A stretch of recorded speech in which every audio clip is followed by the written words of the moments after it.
music. We still love monarchy and aristocracy, together with that picturesque and dutiful order which rested on local institutions, class privileges, and the authority of the family. We may even feel an organic need for all these things, cling to them tenaciously, and dream of rejuvenating them. On the other hand, the shell of Christendom is broken. The unconquerable mind of the East, the pagan past, the industrial socialistic future confront it with their equal authority. Our whole life and mind is saturated with the slow upward filtration of a new spirit, that of an emancipated, atheistic, international democracy. These epithets may make us shudder, but what they describe is something positive and self-justified, something deeply rooted in our animal nature and inspiring to our hearts, something which, like every vital impulse, is pregnant with a morality of its own. In vain do we depreciate it. It has possession of us already through our propensities, fashions, and language. Our very plutocrats and monarchs are at ease only when they are vulgar. Even prelates and missionaries are hardly sincere or conscious of an honest function, save as they devote themselves to social work, for willy-nilly the new spirit has hold of our consciences as well.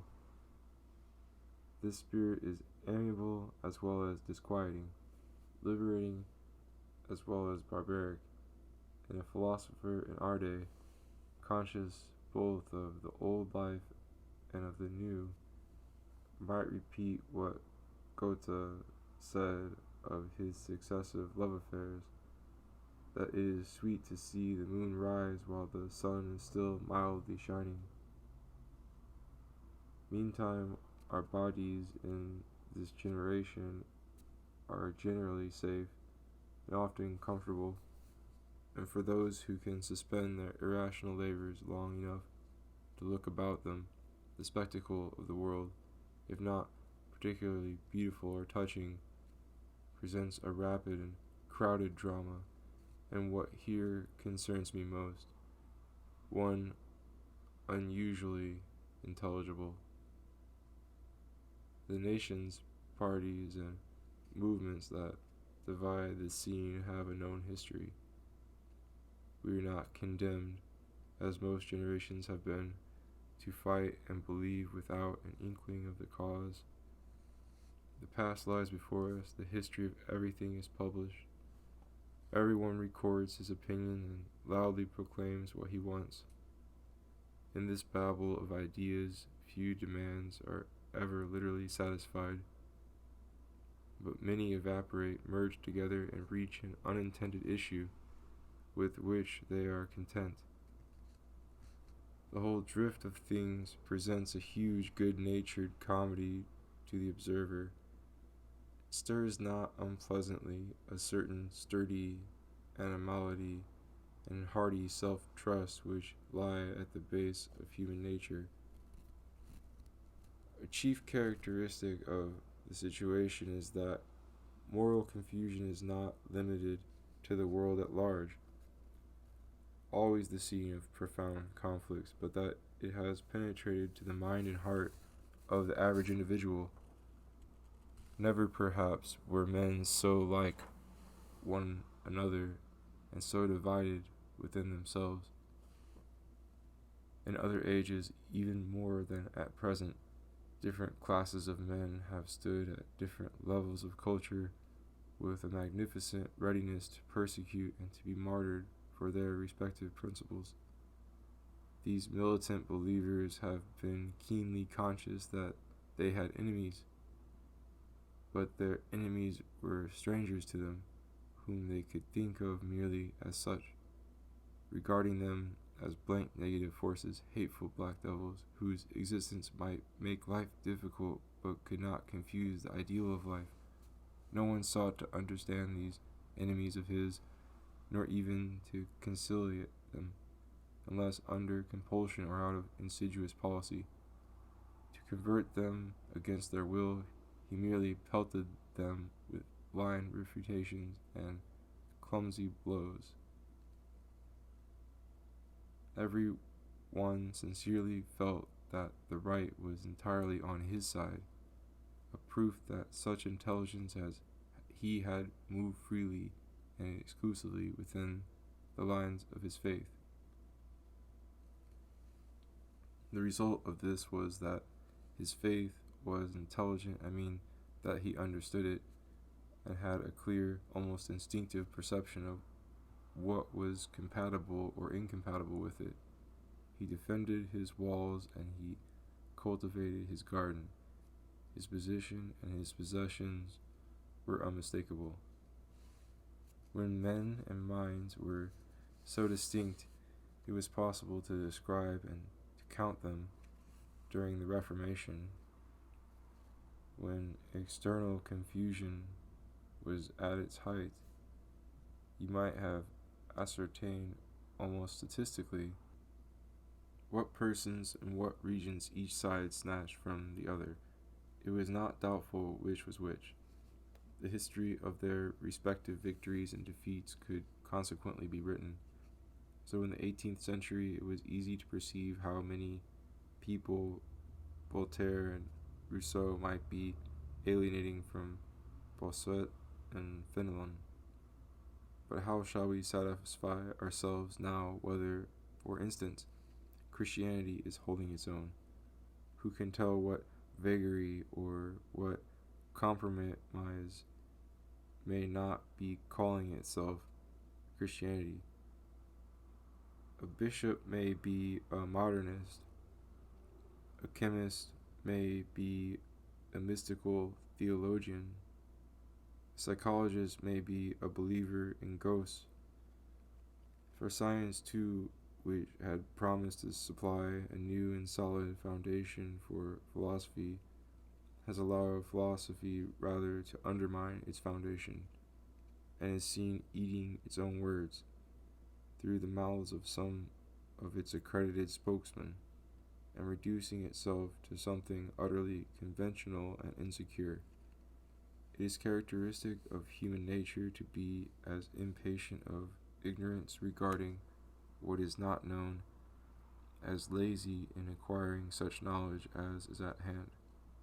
And even those who have not been lazy sometimes take it into their heads to disparage their science and to outdo the professional philosophers in psychological skepticism, in order to plunge with them into the most vapid speculation.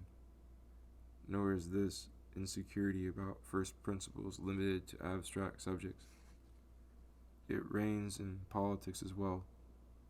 Liberalism had been supposed to advocate liberty, but what the advanced parties that still call themselves liberal now advocate is control.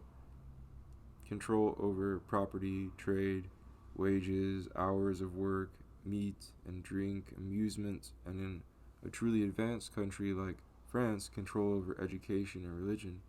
And it is only on the subject of marriage, if we ignore eugenics, that liberalism is growing more and more liberal. Those who speak most of progress measure it by quantity and not by quality. How many people read and write, or how many people there are, or what is the annual value of their trade, whereas true progress would rather lie in reading or writing fewer and better things, and being fewer and better men, and enjoying life more.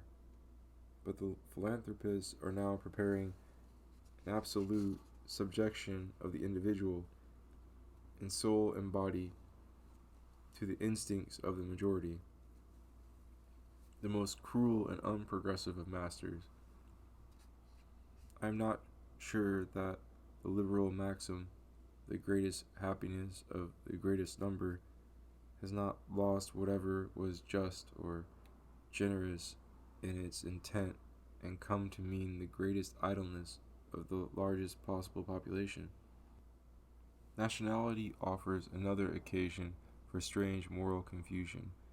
It had seemed that an age that was leveling and connecting all nations, an age whose real achievements were of international application, was destined to establish the solidarity of mankind as a sort of axiom. The idea of solidarity is indeed often invoked in speeches, and there is an extreme socialistic party that, when a wave of national passion does not carry it the other way, believes in international brotherhood.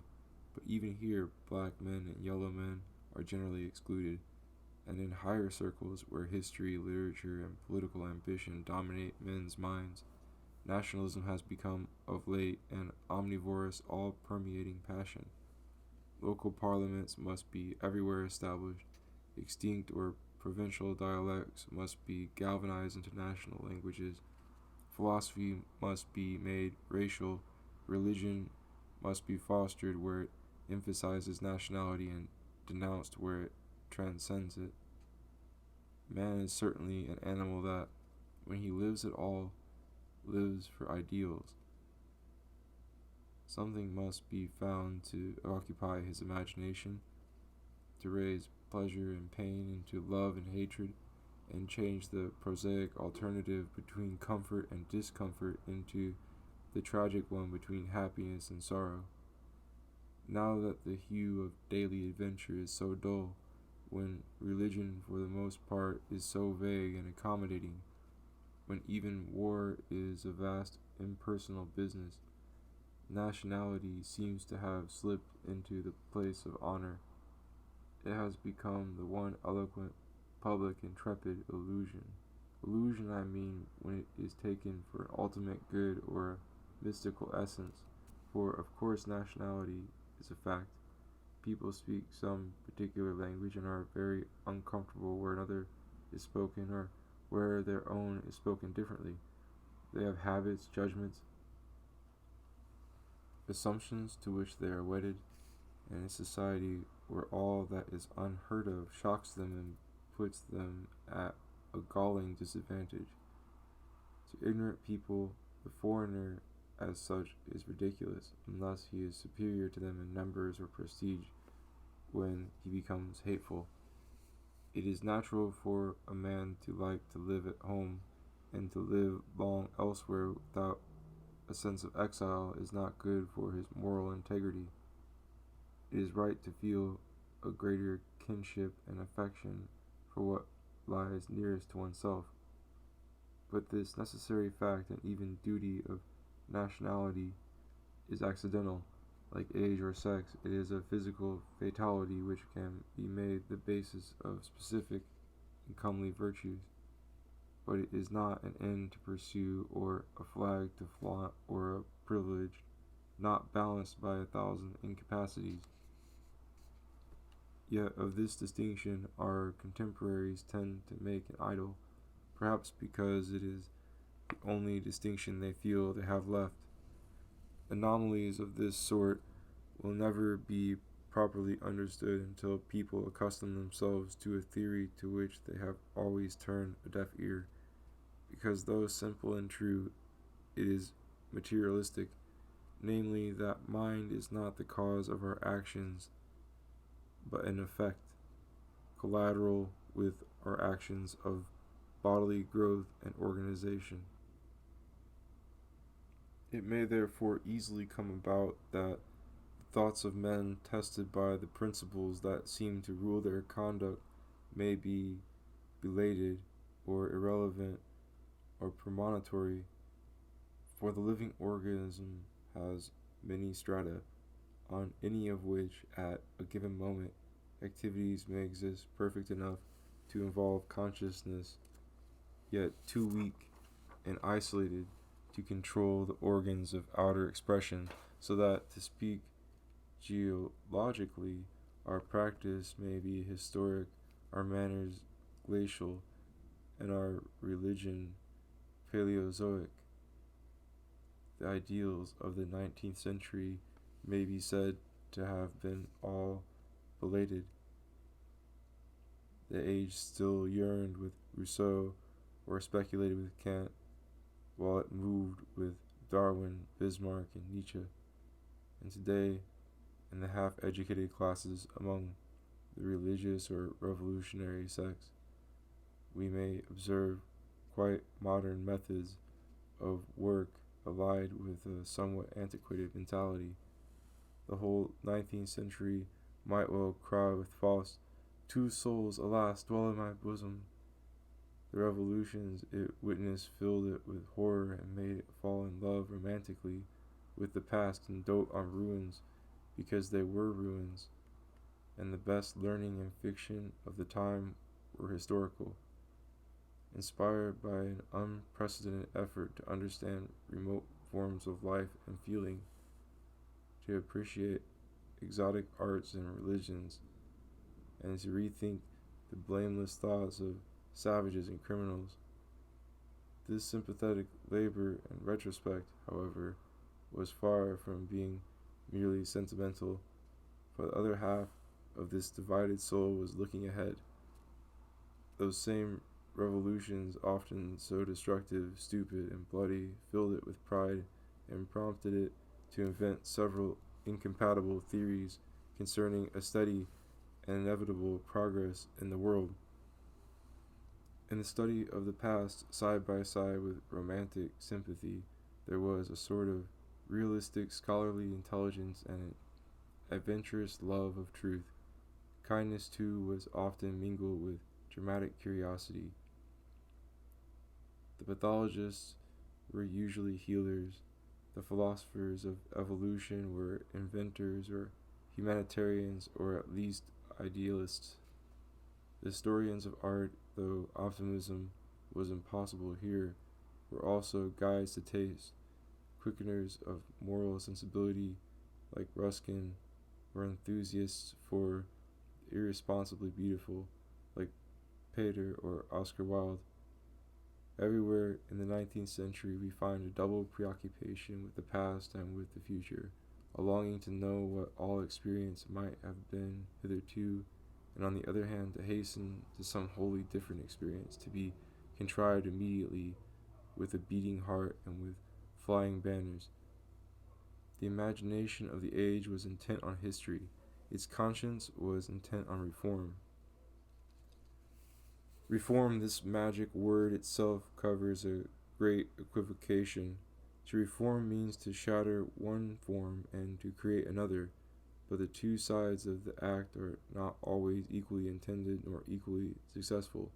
Usually the movement starts from the mere sense of oppression, and people break down some established form without any qualms about the capacity of their freed instincts to generate the new forms that may be needed.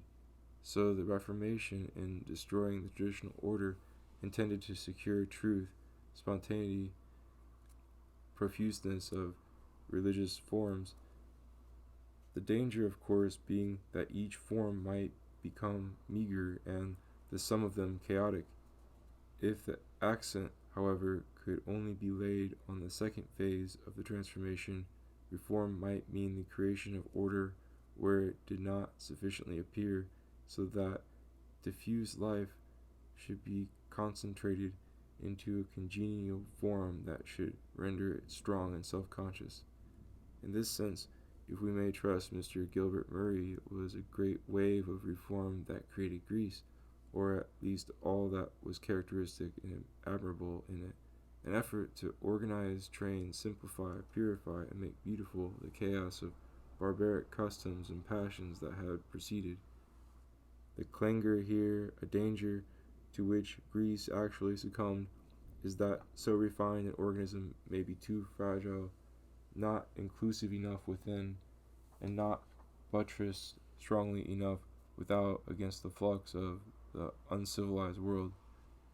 Christianity also, in the first formative centuries of its existence, was an integrating reform of the same sort, on a different scale and in a different sphere, but here too an enslaved rabble within the soul, claiming the suffrage, and better equipped intellectual empires rising round about, seem to prove that the harmony which the Christian system made for a moment out of nature and life was partial and insecure.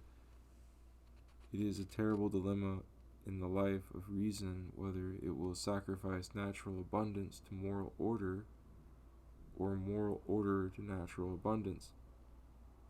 Whatever compromise we choose proves unstable and forces us to a new experiment. Perhaps in the century that has elapsed since the French Revolution, the pendulum has had time to swing as far as it will in the direction of negative reform, and may now begin to move towards that sort of reform which is integrating and creative. The veering of the advanced political parties from liberalism to socialism would seem to be a clear indication of this new tendency. It is manifest also in the love of nature, in athletics, in the new woman, and in a friendly medical attitude towards all the passions. In the fine arts, however, and in religion and philosophy, we are still in full career towards disintegration. It might have been thought that a germ of rational order would by this time have penetrated into fine art and speculation from the prosperous constructive arts that touch the one, and the prosperous natural and mathematical sciences that touch the other, but as yet there is little sign of it. Since the beginning of the 19th century, painting and sculpture have passed through several phases, representatives of each naturally surviving after the next had appeared. Romanticism, half lurid, half effeminate, yielded to a brutal pursuit of material truth, and a pious preference for modern and humble sentiment. This realism had a romantic vein in it, and studied vice and crime, tedium and despair, with a very genuine, horrified sympathy. Some went in for a display of archaeological lore or for exotic motifs. Others gave all their attention to rediscovering and emphasizing abstract problems of execution, the highway of technical tradition having long been abandoned. Beginners are still supposed to study their art, but they have no masters from whom to learn it. Thus, when there seemed to be some danger that art should be drowned in science and history, the artists deftly eluded it by becoming amateurs. One gave himself to religious archaism, another to Japanese composition, a third to barbaric symphonies of color. Sculptors tried to express dramatic climaxes or inarticulate lyrical passion, such as music might better convey. And the latest whims are apparently to abandon painful observation altogether, to be merely decorative or frankly mystical, and to be satisfied with the childishness of hieroglyphics or the crudity of caricature. The arts are like truant children who think their life will be glorious if they only run away and play forever. No need is felt of a dominant ideal passion and theme, nor of any moral interest in the interpretation of nature. Artists have no less talent than ever. Their taste, their vision, their sentiment are often interesting. They are mighty in their independence and feeble only in their works. In philosophy, there are always the professors.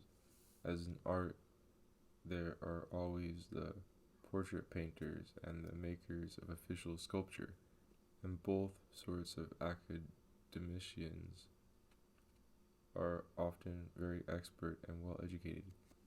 Yet in philosophy, besides the survival of all the official and endowed systems, there has been of late a very interesting fresh movement, largely among the professors themselves, which in its various hues may be called irrationalism, vitalism, pragmatism, or pure empiricism. But this movement, far from being a reawakening of any organizing instinct, is simply an extreme expression of romantic anarchy. It is, in essence, but a franker confession of the principle upon which modern philosophy has been building or unbuilding for these 300 years. I mean, the principle of subjectivity. Berkeley and Hume, the first prophets of the school, thought that experience is not a partial discovery of other things, but is itself the only possible object of experience. Therefore, said Kant and the second generation of prophets, any world we may seem to live in, even those worlds of theology or of history which Berkeley or Hume had inadvertently left standing, must be an idea which our present experience suggests to us and which we frame as the principles of our mind allow and dictate that we should. But then, say the latest prophets, Avenarius, William James, M. Bergson, these mental principles are no antecedent necessities or duties imposed on our imagination. They are simply parts of flying experience itself, and the ideas, say, of God or of matter, which they lead us to frame, have nothing compulsory or fixed about them. Their sole authority lies in the fact that they may be more or less congenial or convenient by enriching the flying moment aesthetically, or helping it to slip prosperously into the next moment. Immediate feeling, pure experience, is the only reality, the only fact. If notions which do not reproduce it fully as it flows are still called true, and they evidently ought not to be, it is only in a pragmatic sense of the word, and that while they present a false and heterogeneous image of reality, they are not practically misleading, as, for instance, the letters on this page are no true image of the sounds they call up, nor the end to the things they symbolize. It is M. Bergson, the most circumspect and best equipped thinker of this often scatterbrained school, who has put this view in a frank and tenable form, avoiding the bungling it has sometimes led to about the meaning of truth. Truth, in its full immediacy, on the other hand, all representation, thought, theory, calculation, or discourse is so much mutilation of the truth, excusable only because imposed upon us by practical exigencies. The world, being a feeling, must be felt to be known, and then the world and the knowledge of it are identical. But if it is talked about or thought about, it is denaturalized. Although convention and utility may compel the poor human being to talk and to think, exiled as he is from reality in his Babylon of abstractions, life, like the porcupine, when not ruffled by practical alarms, can let its fretful quills subside. The mystic can live happy in the droning consciousness of his own heart beats and those of the universe. With this, we seem to have reached the extreme of self-concentration and self-expansion, the perfect identity and involution of everything in oneself. And such indeed is the inevitable goal of the malicious theory of knowledge to which this school is committed. Remote as that goal may be from the boyish naturalism and innocent intent of many of its pupils, if all knowledge is of experience, and experience cannot be knowledge of anything else, knowledge proper is evidently impossible. There can be only feeling, and the least self-transcendence, even in memory, must be an illusion. You may have the most complex images you will, but nothing pictured there can exist outside, not even past or alien experience, if you picture it. Solipsism has always been the evident implication of idealism, but the idealist, when confronted with this consequence, which is dialectically inconvenient, have never been troubled at heart by it, for at heart they accept it. To the uninitiated, they have merely murmured, with a pitying smile and a wave of the hand, "What? Are you still troubled by that?" Or, if compelled to be so scholastic as to labor the point, they have explained, as usual, that oneself cannot be the absolute because the idea of oneself to arise must be contrasted with other ideas. Therefore, you cannot well have the idea of a world in which nothing appears but the idea of yourself. This explanation, in pretending to refute solipsism, of course assumes and confirms it, for all these cans and musts touch only your idea of yourself, not your actual being, and there is no thinkable world that is not within you, as you exist really. Thus, idealists are wedded to solipsism irrecoverably, and it is a happy marriage. Only the name of the lady has to be changed.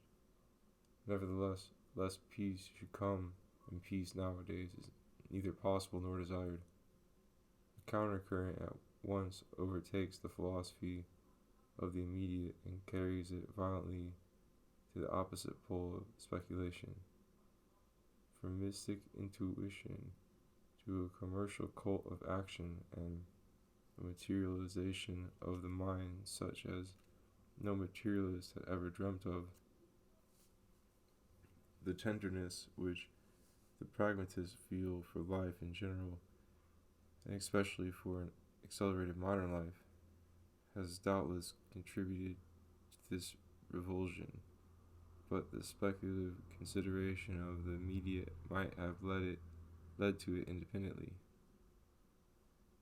For in the immediate there is marked expectancy, craving, prayer. Nothing absorbs consciousness so much as what is not quite given. Therefore, it is a good reading of the immediate, as well as a congenial thing to say to the contemporary world, that reality is change, growth, action, creation. Similarly, the sudden materialization of mind, the unlooked for assertion that consciousness does not exist, has its justification in the same quarter. In the immediate, what appears is the thing, not the mind to which the thing appears. Even in the passions, when closely scanned introspectively, you will find a new sensitiveness or ebullition of the body, or a rush of images and words. You will hardly find a separate object called anger or love. The passions, therefore, when their moral essence is forgotten, may be said to be literally nothing but a movement of their organs and their objects. just as ideas may be said to be nothing but fragments or cross threads of the material world. Thus the mind and the object are rolled into one moving mass. Motions are identified with passions, things are perceptions extended, perceptions are things cut down, and by curious revolution in sentiment, it is things and motions that are reputed to have the fuller and the nobler reality, under cover of a fusion or neutrality between idealism and realism, moral materialism. The reverence for mere existence and power takes possession of the heart, and ethics becomes idolatrous.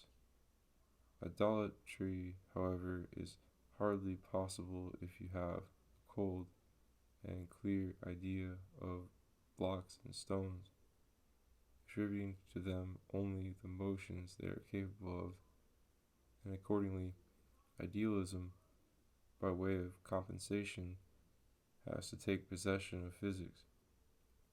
The idol begins to wink and drop tears under the wistful gaze of the worshipper. Matter is felt to yearn, and evolution is held to be more divinely inspired than policy or reason could ever be. Extremes meet, and the tendency to practical materialism was never wholly absent from the idealism of the moderns. Certainly the tumid respectability of Anglo-German philosophy had somehow to be left behind, and Darwinian England and Bismarckian Germany had another inspiration as well to guide them, if it could only come to consciousness in the professors. The worship of power is an old religion, and Hegel, to go no farther back, is full of it. But like traditional religion, his system qualified its veneration for success by attributing success, in the future at least, to what could really inspire veneration, and such a master in equivocation would have no difficulty in convincing himself that the good must conquer in the end, if whatever conquers in the end is the good. Among the pragmatists,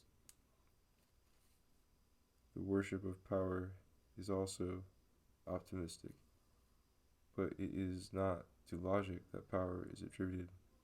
Science, they say, is good as a help to industry, and philosophy is good for correcting whatever in science might disturb religious faith, which in turn is helpful in living.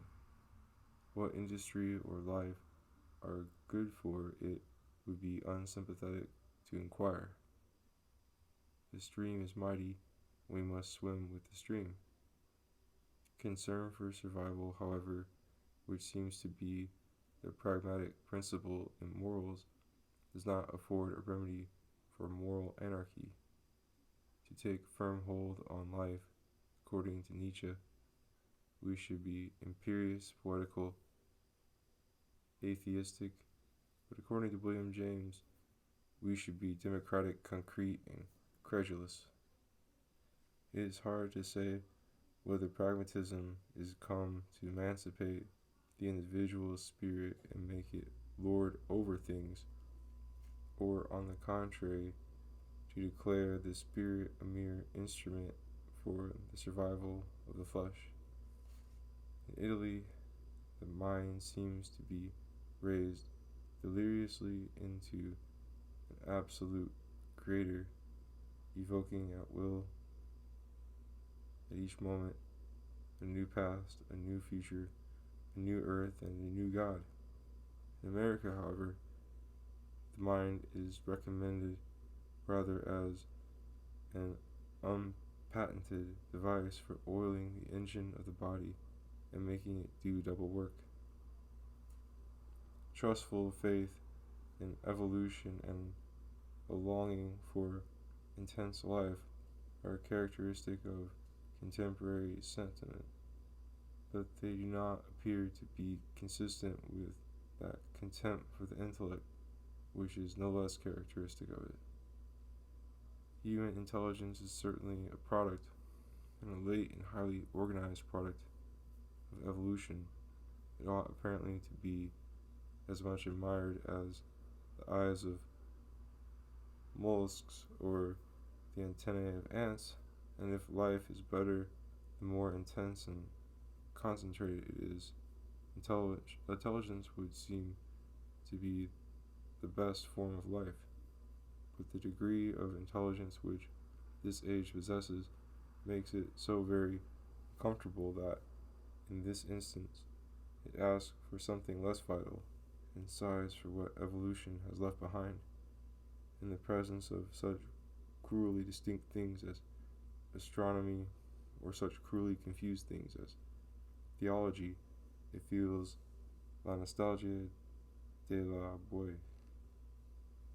It was only, M. Bergson tells us, where dead matter oppressed life that life was forced to become intelligence. For this reason, intelligence kills whatever it touches. It is the tribute that life pays to death. Life would find it sweet to throw off that painful subjection to circumstance and bloom in some more congenial direction.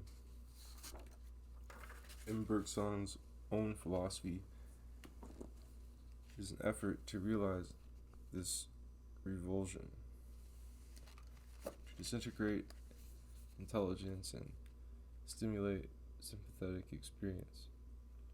Its charm lies in the relief which it brings to a stale imagination, an imagination from which religion has vanished and which is kept stretched on the machinery of business and society, or on small half-borrowed passions which we clothe in a mean rhetoric and dot with vulgar pleasures. Finding their intelligence enslaved, our contemporaries suppose that intelligence is essentially servile. Instead of freeing it, they try to elude it, not free enough themselves morally, but bound to the world partly by piety and partly by industrialism.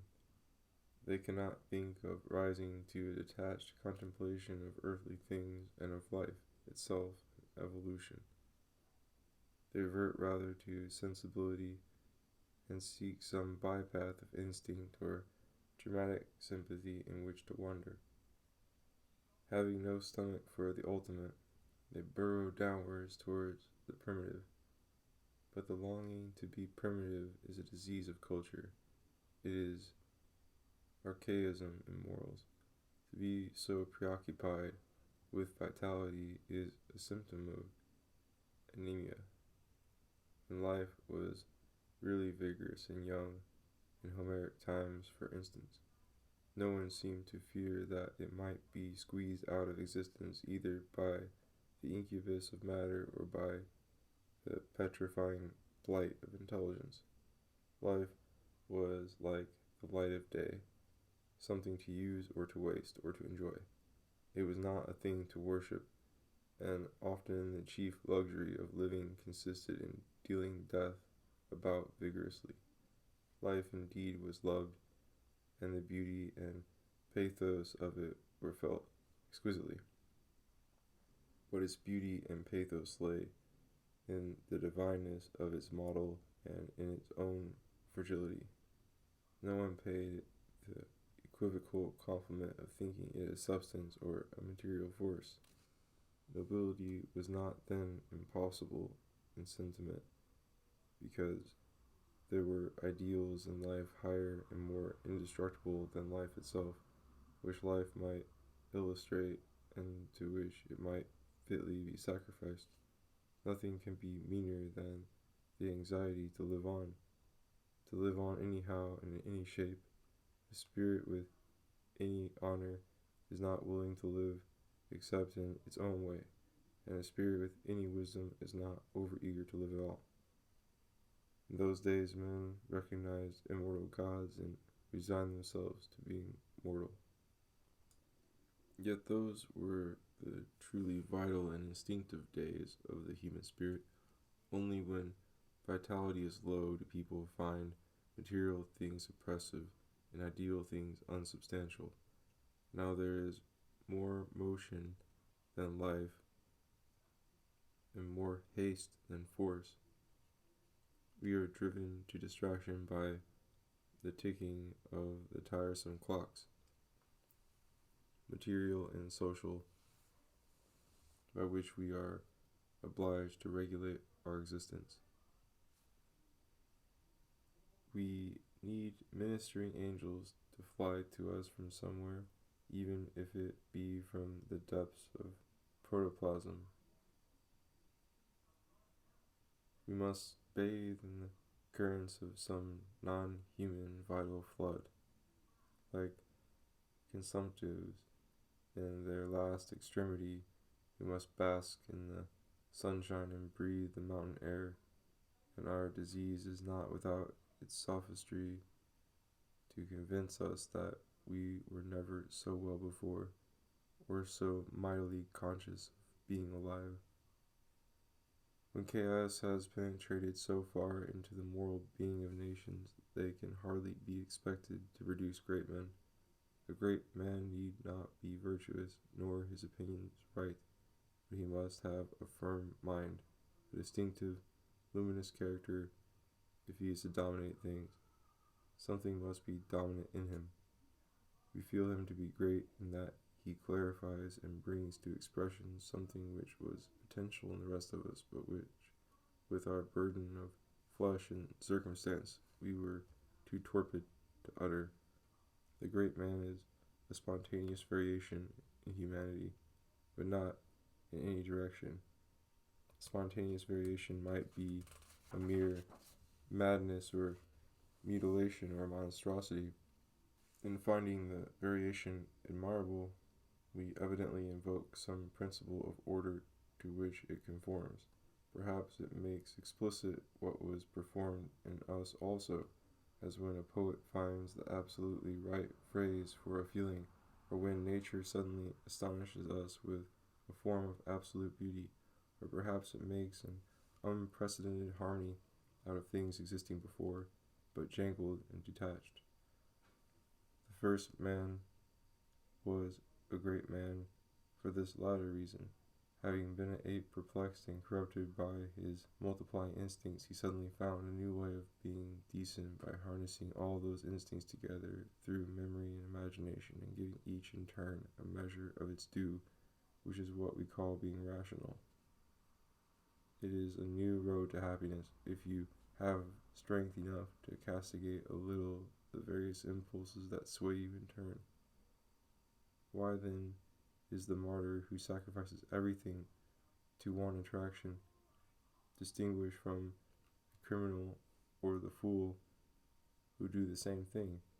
Evidently because the spirit that in the martyr destroys the body is the very spirit which the body is stifling in the rest of us. And although his private inspiration may be irrational, the tendency of it is not, but reduces the public conscience to act before any one else has had the courage to do so. Greatness is spontaneous. Simplicity, trust in some one clear instinct are essential to it. But the spontaneous variation must be in the direction of some possible sort of order.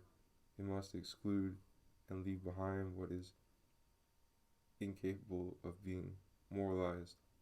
How then should there be any great heroes, saints, artists, philosophers, or legislators in an age when nobody trusts himself or feels any confidence in reason, in an age when the word dogmatic is a term of reproach? Greatness has character and severity. It is deep and sane. It is distinct and perfect.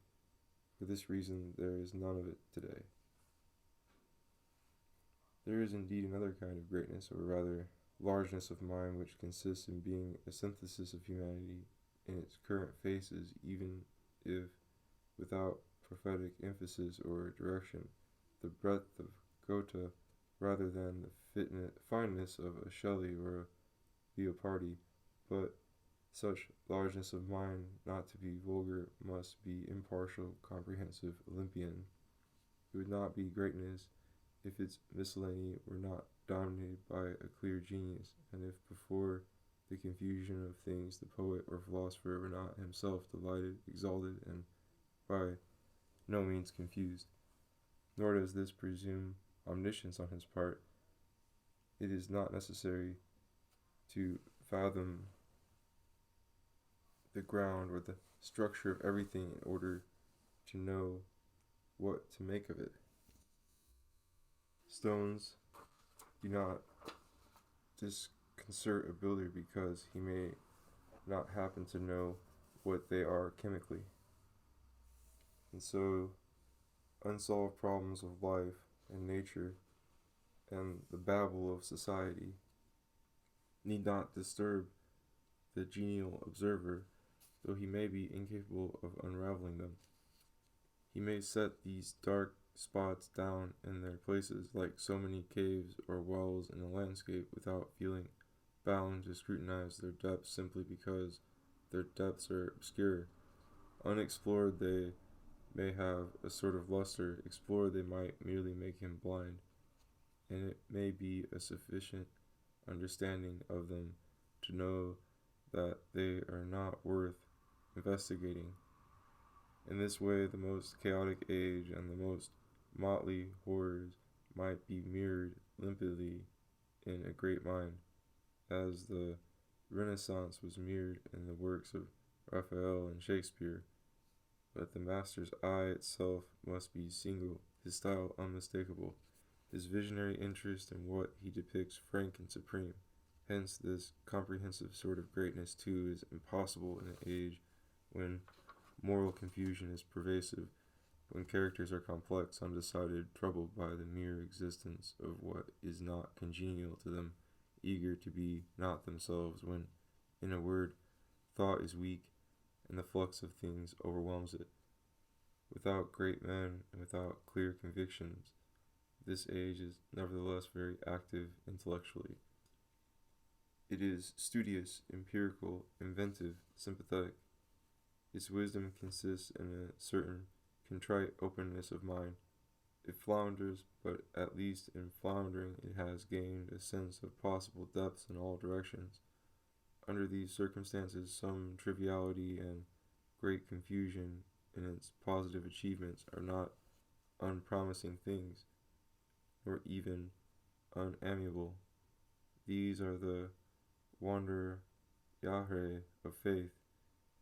It looks smilingly at every new face, which might perhaps be that of a predestined friend. It chases after any engaging stranger. It even turns up from time to time at home, full of a new tenderness for all it had abandoned there. But to settle down would be impossible now. The intellect, the judgment, are in abeyance. Life is running turbid and full, and it is no marvel that reason, after vainly supposing that it ruled the world, should abdicate as gracefully as possible when the world is so obviously the sport of cruder powers, vested interests, tribal passions, stock sentiments, and chance majorities. Having no responsibility laid upon it, reason has become irresponsible. Many critics and philosophers seem to conceive that thinking aloud is itself literature.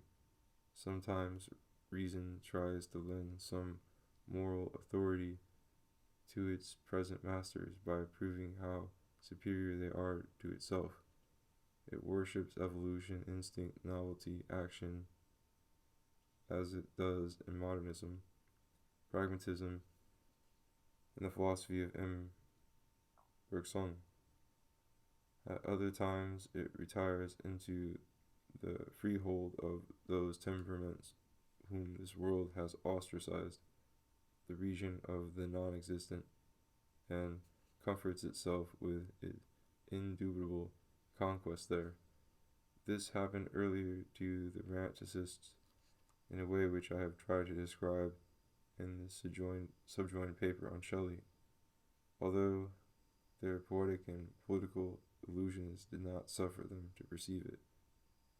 It is happening now after disillusion to some radicals and mathematicians like Mr. Russell, and to others of us who, perhaps without being mathematicians or even radicals, feel that the sphere of what happens to exist is too alien and accidental to absorb all the play of a free mind, whose function, after it has come to clearness and made its peace with things, is to touch them with its own moral and intellectual light, and to exist for its own sake. These are but gusts of doctrine, yet they prove that the spirit is not dead in the lull between its seasons of steady blowing. Who knows which of them may not gather force presently and carry the mind of the coming age steadily before it? Modernism and Christianity. Prevalent winds of doctrine must needs penetrate at last into the cloister. Social instability and moral confusion, reconstructions of history, and efforts after reform are things characteristic of the present age, and under the name of modernism they have made their appearance even in that institution which is constitutionally the most stable, of most explicit mind, least inclined to revise its collective memory or establish usages. I mean, the Catholic Church. Even after this church was constituted by the fusion of many influences and by the gradual exclusion of those heresies, some of them older than explicit orthodoxy, which seem to misrepresent its implications or spirit, there still remained an inevitable propensity among Catholics to share the moods of their respective ages and countries, and to reconcile them, if possible, with their professed faith. Often these cross-influences were so strong that the profession of faith was changed frankly to suit them, and Catholicism was openly abandoned. But even where this did not occur, we may detect in the Catholic minds of each age some strange conjunctions and compromises with the zeitgeist. Thus the morality of chivalry and war, the ideals of foppishness and honor, have been long maintained side by side with the maxims of the gospel, which they entirely contradict. Later, the system of Copernicus, incompatible at heart with the anthropocentric and moralistic view of the world which Christianity implies, was accepted by the Church with some lame attempt to render it innocuous. But it remains an alien, hostile element, like a spent bullet lodged in the flesh.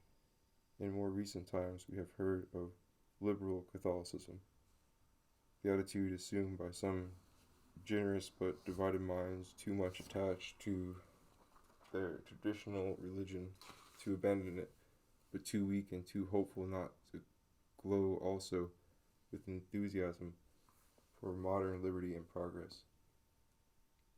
Had those minds been, I will not say intelligently Catholic, but radically Christian, they would have felt that this liberty was simply liberty to be damned, and this progress not an advance towards the true good of man, but a lapse into endless and heathen wanderings.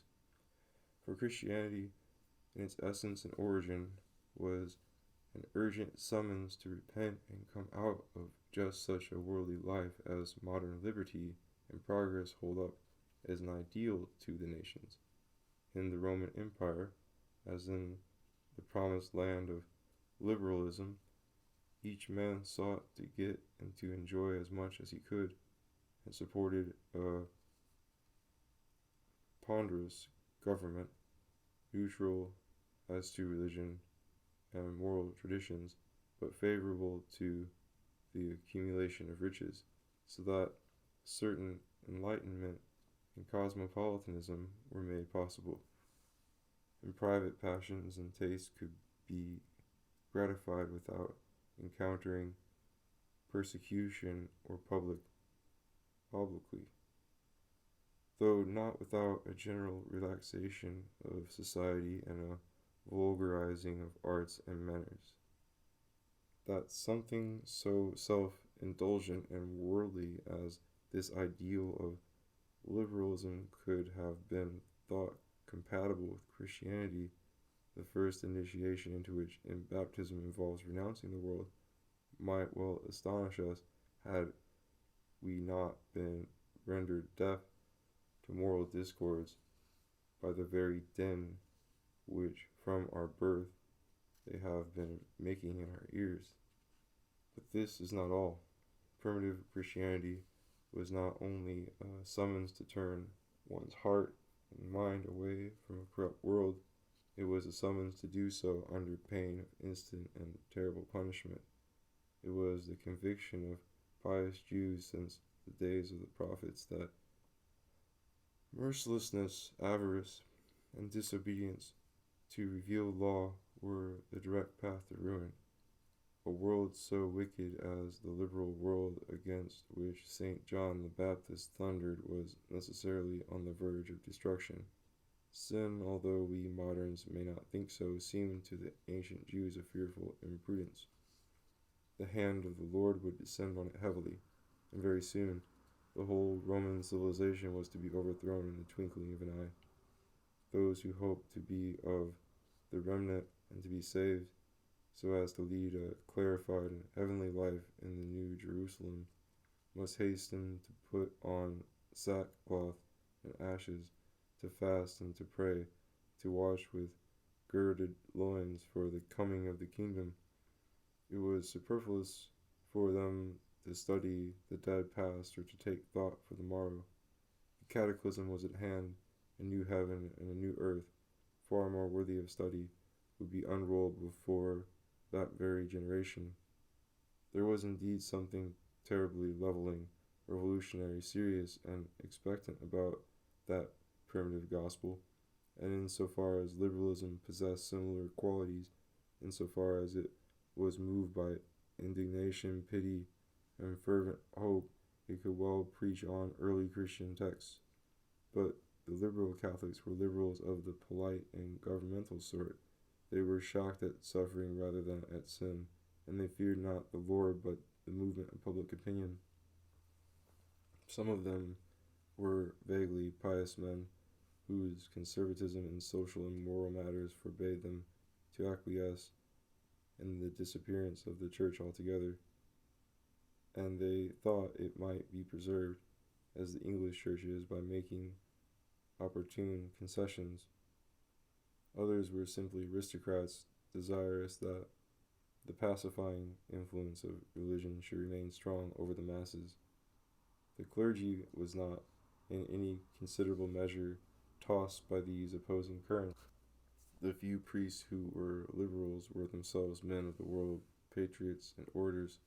Such persons could not look forward to a fierce sifting of the wheat from the tares, or to any burning of whole bundles of nations, for they were nothing if not romantic nationalists, and the idea of faggots of any sort was most painful to their minds.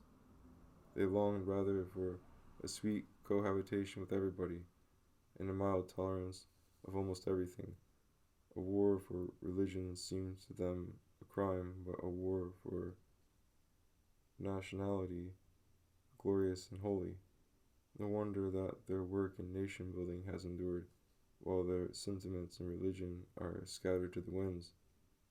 The liberalism for the sake of which they were willing to eviscerate their Christianity has already lost its vitality.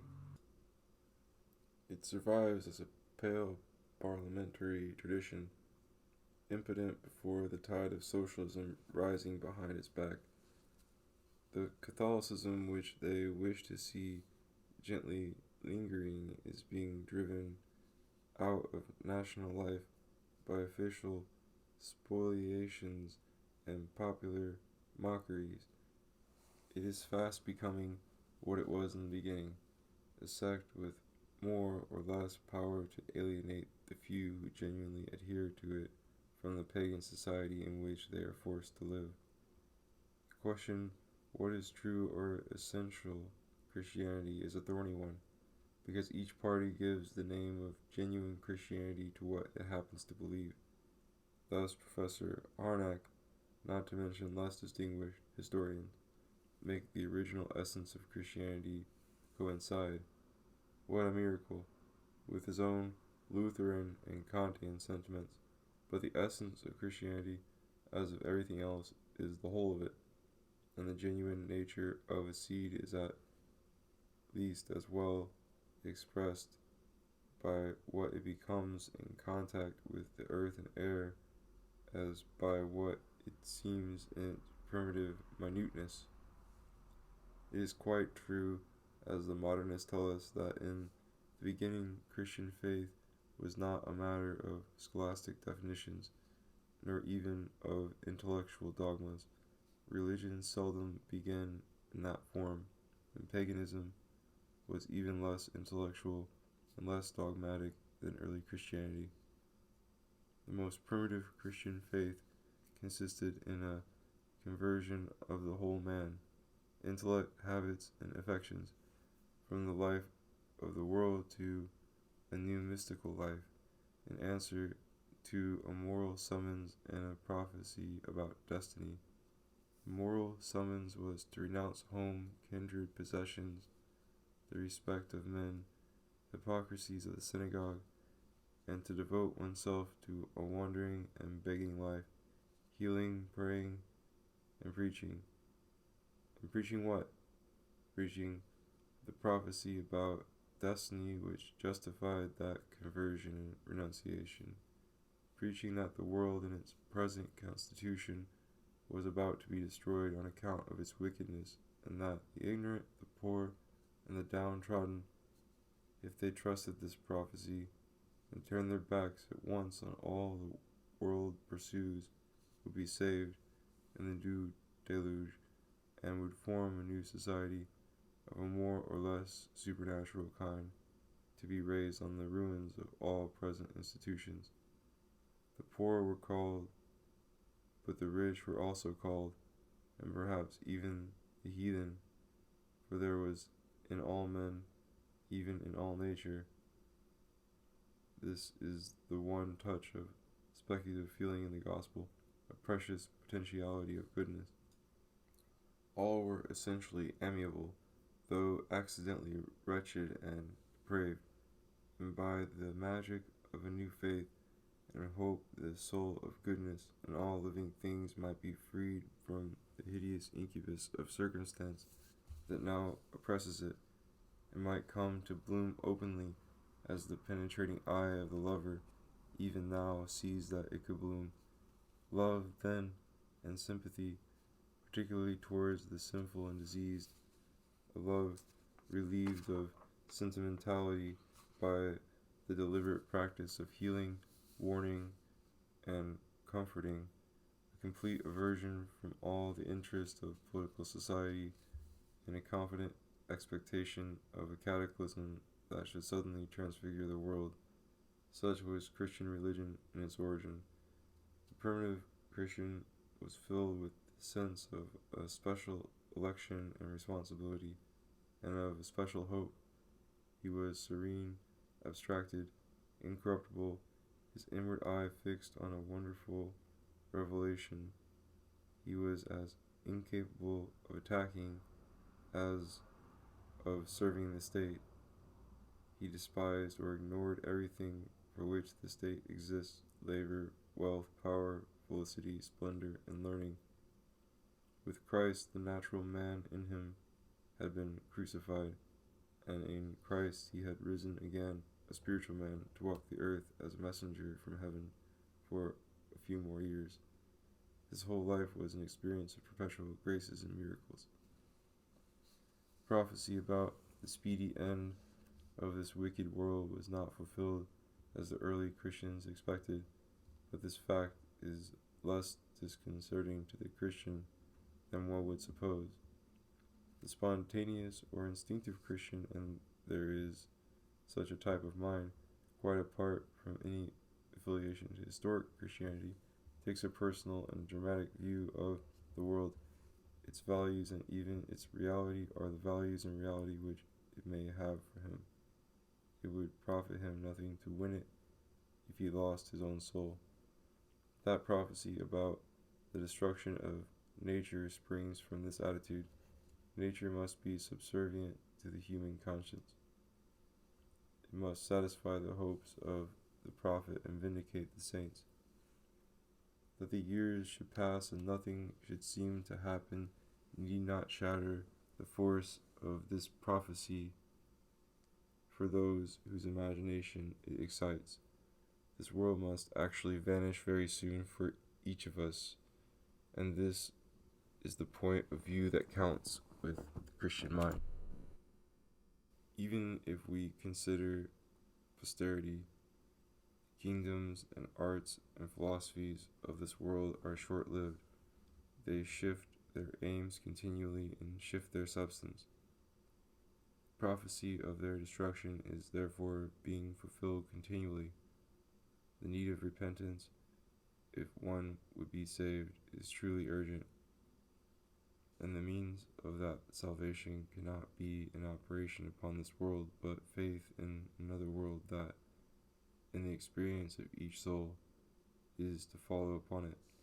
Thus the summons to repent and the prophecy about destiny, which were the root of Christianity, can fully retain their spirit when for this wicked world we read this transitory life, and for the coming of the kingdom we read life everlasting. The change is important, but it affects the application rather than the nature of the gospel. Morally there is a loss, because men will never take so hotly what concerns another life as what affects this one. Speculatively, on the other hand, there is a gain, for the expectation of total transformations and millenniums on earth is a very crude illusion, while the relation of the soul to nature is an open question in philosophy, and there will always be a great loftiness and poetic sincerity in the feeling that the soul is a stranger in this world and has other destinies in store. What would make the preaching of the gospel utterly impossible would be the admission that it had no authority to proclaim what has happened or what is going to happen, either in this world or in another. Prophecy about destiny is an account, however vague, of events to be actually experienced and of their causes. The whole inspiration of Hebraic religion lies in that it was not metaphorically that Sodom and Gomorrah were destroyed. The promised land was a piece of earth. The kingdom was an historical fact. It was not symbolically that Israel was led into captivity, or that it returned and restored the temple. It was not ideally that a Messiah was to come. Memory of such events is in the same field as history. Prophecy is in the same field as natural science. Natural science, too, is an account of what will happen and under what conditions. It, too, is a prophecy about destiny. Accordingly, while it is quite true that speculations about nature and history are not contained explicitly in the religion of the gospel, yet the message of this religion is one which speculations about nature and reconstructions of history may extend congruously, or may contradict and totally annul. If physical science should remove those threats of destruction to follow upon sin which Christian prophecy contains, or if it should prove that what brings destruction is just that unworldly, prayerful, all-forgiving, idle, and revolutionary attitude which the gospel enjoins, then physical science would be incompatible with Christianity, not with this or that text of the Bible merely, about the sun standing still, or the dead rising again, but with the whole foundation of what Christ himself, with John the Baptist, St. Paul, St. James, and St. John, preached to the world. The pagan poets, when they devised the myth, half believed in it for a fact. What really lent some truth, moral truth only, to their imaginations was indeed the beauty of nature, the comedy of life, or the groans of mankind, crushed between the upper and the nether millstones. But being scientifically ignorant, they allowed their pictorial wisdom to pass for a revealed science, for a physics of the unseen. If even among the pagans the poetic expression of human experience could be mistaken in this way for knowledge of occult existences, how much more must this have been the case among a mere ignorant and more intense nation like the Jews? Indeed, events are what the Jews have always remembered and hoped for. If their religion was not a guide to events, an assured means towards a positive and experimental salvation, it was nothing. Their theology was meager in the description of the Lord's nature, but rich in the description of his ways. Indeed, their belief in the existence and power of the Lord, if we take it pragmatically and not imaginatively, was simply the belief in certain moral harmonies and destiny, in the sufficiency of conduct of a certain sort to secure success and good fortune, both national and personal. This faith was partly an experience and partly a demand. It turned on history and prophecy. History was interpreted by a prophetic insight into the moral principle believed to govern it, and prophecy was a passionate demonstration of the same principles at work in the catastrophes of the day or of the morrow.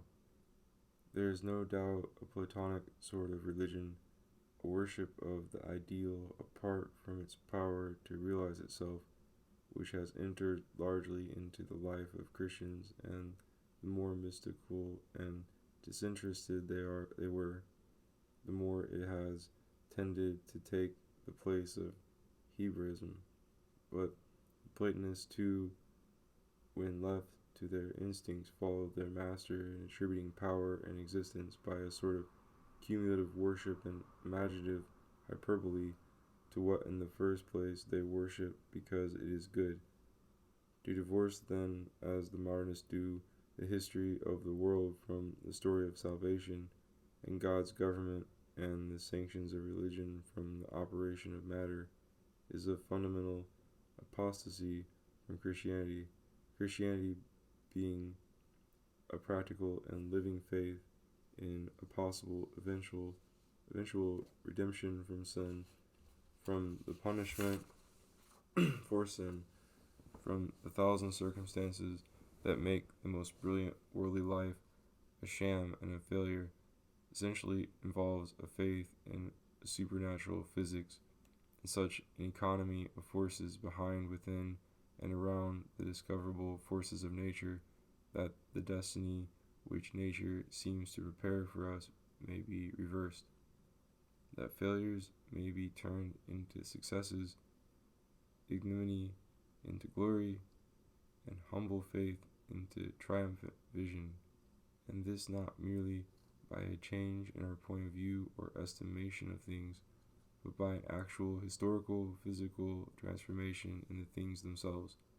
To believe this in our day may require courage, even a certain childish simplicity, but were not courage and a certain childish simplicity always requisite for Christian faith? It never was a religion for the rationalist and the worldling. It was based on alienation from the world, from the intellectual world no less than from the economic and political. It flourished in the oriental imagination that is able to treat all existence with disdain and to hold it superbly at arm's length, and is subject to visions and false memories, is swayed by the eloquence of private passion, and raises confidently to heaven the cry of the poor, bereaved, and the distressed. Its daily bread from the beginning was hope for a miraculous change of scene, for prison walls falling to the ground about it, for a heart inwardly comforted, and a shower of good things from the sky. It is clear that supernaturalistic faith of this sort, which might wholly inspire some revolutionary sect, can never wholly inspire human society. Whenever a nation is converted to Christianity, its Christianity in practice must be largely converted into paganism. The true Christian is in all countries a pilgrim and a stranger, not his kinsman, but whoever does the will of his Father who is in heaven is his brother and sister and mother, and his real compatriot. In a nation that calls itself Christian, every child may be pledged at baptism to renounce the world, the flesh, and the devil. But the flesh will assert itself notwithstanding. The devil will have his due, and the nominal Christian become a man of business and head of a family, will form an integral part of that very world which he will pledge his children to renounce in turn as he holds them over the font. The lips, even the intellect, may continue to profess the Christian ideal, but public and social life will be guided by quite another. The ages of faith, the ages of Christian unity, were such only superficially. When all men are Christians, only a small element can be Christian in the average man. The 13th century, for instance, is supposed to be the golden age of Catholicism, but what seems to have filled it, if we may judge by the witness of Dante? Little but bitter conflicts, racial and religious, faithless rebellions, both in states and in individuals, against the Christian regimen, worldliness in the church, barbarism in the people, and a dawning of all sorts of scientific and aesthetic passions, in themselves quite pagan and contrary to the spirit of the gospel. Christendom at that time was by no means a kingdom of God on earth. It was a conglomeration of incorrigible rascals, intellectually more or less Christian.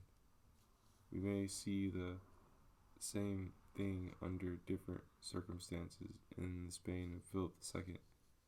Here was a government consciously laboring in the service of the church to resist Turks, convert pagans, banish Muslims, and crush Protestants. Yet the very forces engaged in defending the church, the army of the Inquisition, were alien to Christian life. They were fit embodiments rather of chivalry and greed, or of policy and jealous dominion. The ecclesiastical forces also, theology, ritual, and hierarchy, employed in spreading the gospel, were themselves alien to the gospel. An anti-worldly religion finds itself, in fact, in this dilemma. If it remains merely spiritual, developing no material organs, it cannot affect the world, while if it develops organs with which to operate on the world, these organs become a part of the world from which it is trying to wean the individual spirit, so that the moment it is armed for conflict, such a religion has two enemies on its hands. It is stifled by its necessary armor, and adds treason in its members to hostility in its foes. Passions and arts it uses against its opponents are as fatal to itself as those which its opponents array against it. In every age in which a supernaturalistic system is preached, we must accordingly expect to find the world standing up stubbornly against it, essentially unconverted and hostile, whatever name it may have been christened with, and we may expect the spirit of the world to find expression not only in overt opposition to the supernaturalistic system, but also in the surviving or supervening worldliness of the faithful. Music, we still love monarchy. Such an insidious revulsion of the natural man against a religion he does not openly discard is what in modern Christendom we call the Renaissance. No less than the Revolution, which is the later open rebellion against the same traditions. The Renaissance is radically inimical to Christianity. To say that Christianity survives, even if weakened or disestablished, is to say that the Renaissance and the Revolution are still incomplete.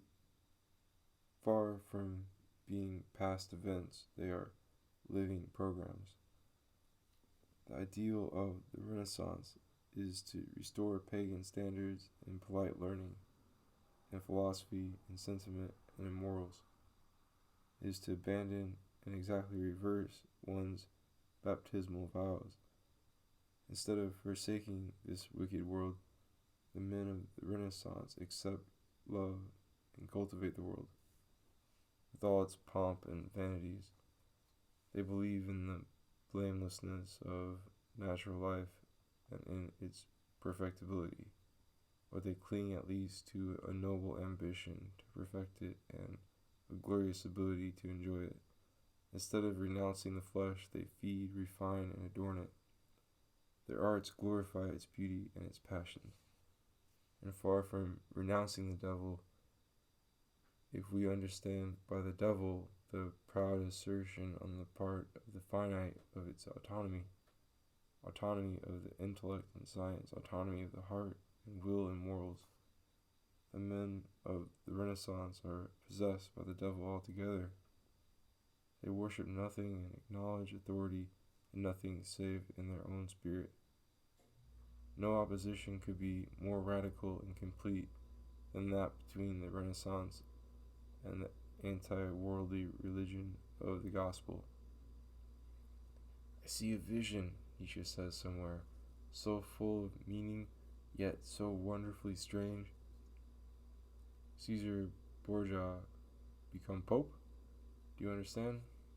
Ah, that would verily have been the triumph for which I am longing today. Then Christianity would have been done for. And Nietzsche goes on to accuse Luther of having spoiled this lovely possibility, which was about to be realized by frightening the papacy out of its mellow paganism into something like a restoration of the old acrid Christianity.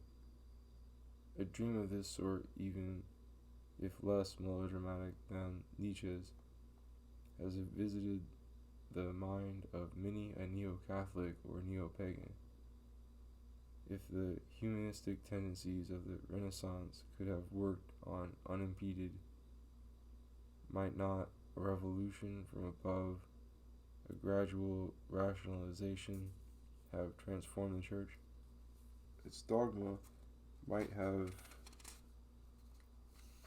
been insensibly understood to be nothing but myth, its miracles nothing but legend, its sacraments mere symbols, its Bible pure literature, its liturgy just poetry, its hierarchy and administrative convenience, its ethics an historical accident, and its whole function simply to lend a warm mystical aureole to human culture and ignorance. The Reformation prevented this euthanasia of Christianity. It re-expressed the unenlightened absolutism of the old religion.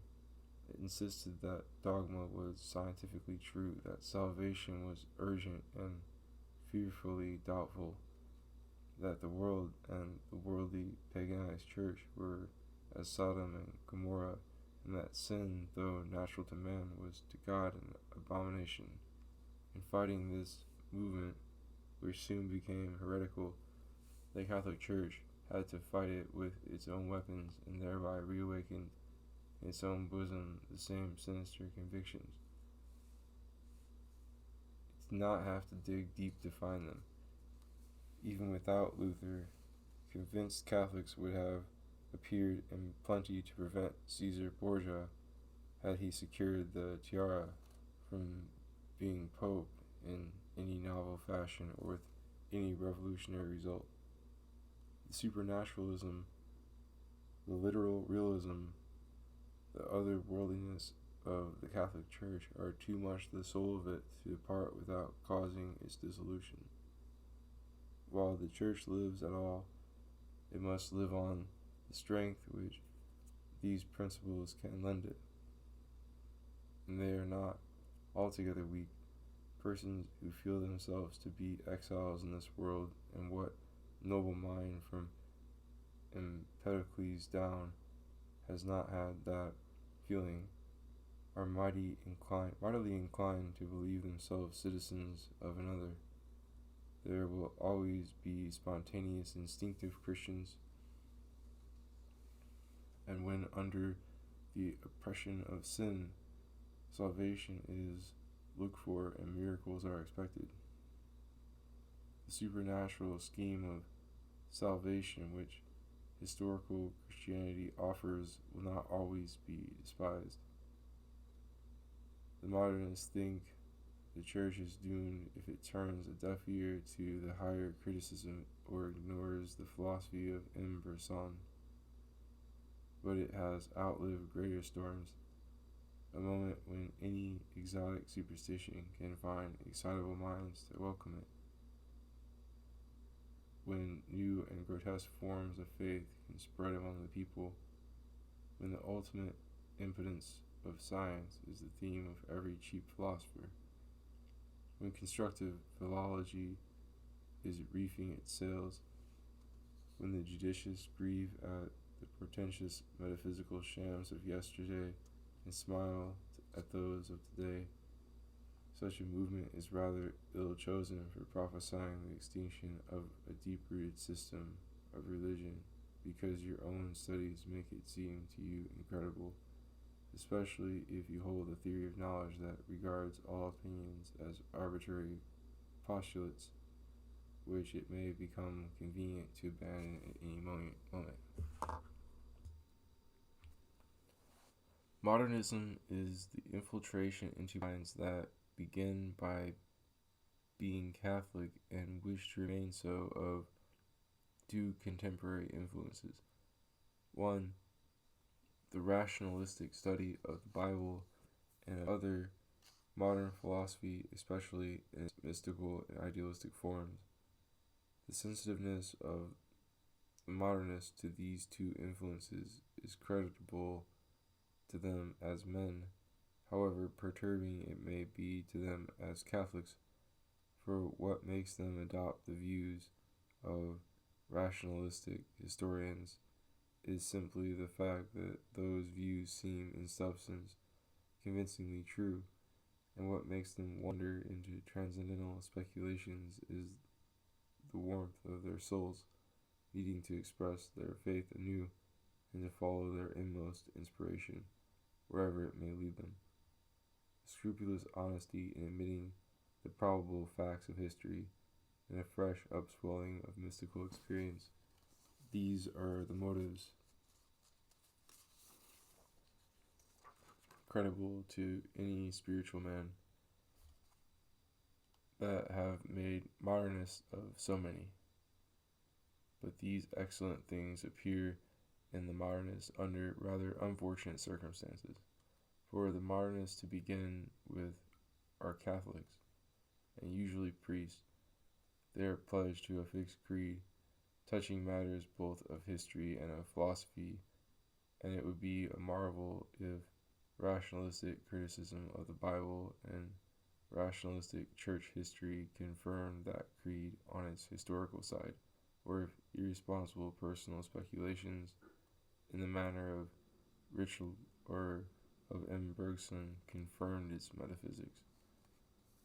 I am far from wishing to suggest that an Orthodox Christian cannot be scrupulously honest in admitting the probable facts, or cannot have a fresh spiritual experience, or frame an original philosophy.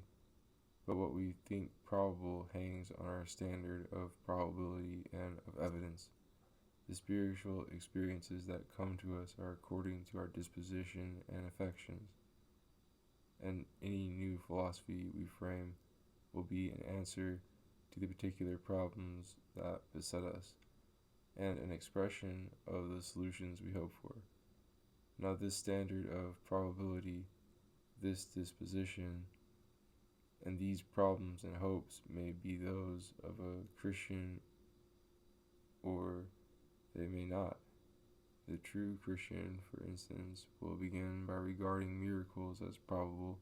He will either believe he has experienced them in his own person or hope for them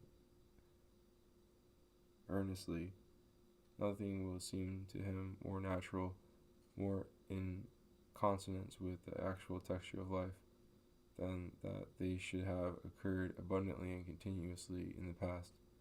When he finds the record of one, he will not inquire like the rationalist how that false record could have been concocted, or rather he will ask how the rationalist, in spite of so many witnesses to the contrary, has acquired his fixed assurance of the universality of the commonplace. An answer perhaps could be offered of which the rationalist need not be ashamed. We might say that faith in the universality of the commonplace in its origin, no doubt simply an imaginative presumption, is justified by our systematic mastery of matter in the arts. The rejection of miracles a priori expresses a conviction that the laws by which we can always control or predict the movement of matter govern that movement universally. And evidently, if the material course of history is fixed mechanically, the mental and moral course of it thereby fixed on the same plan. For a mind not expressed somehow in matter cannot be revealed to the historian. This may be good philosophy, but we could not think so if we were good Christians.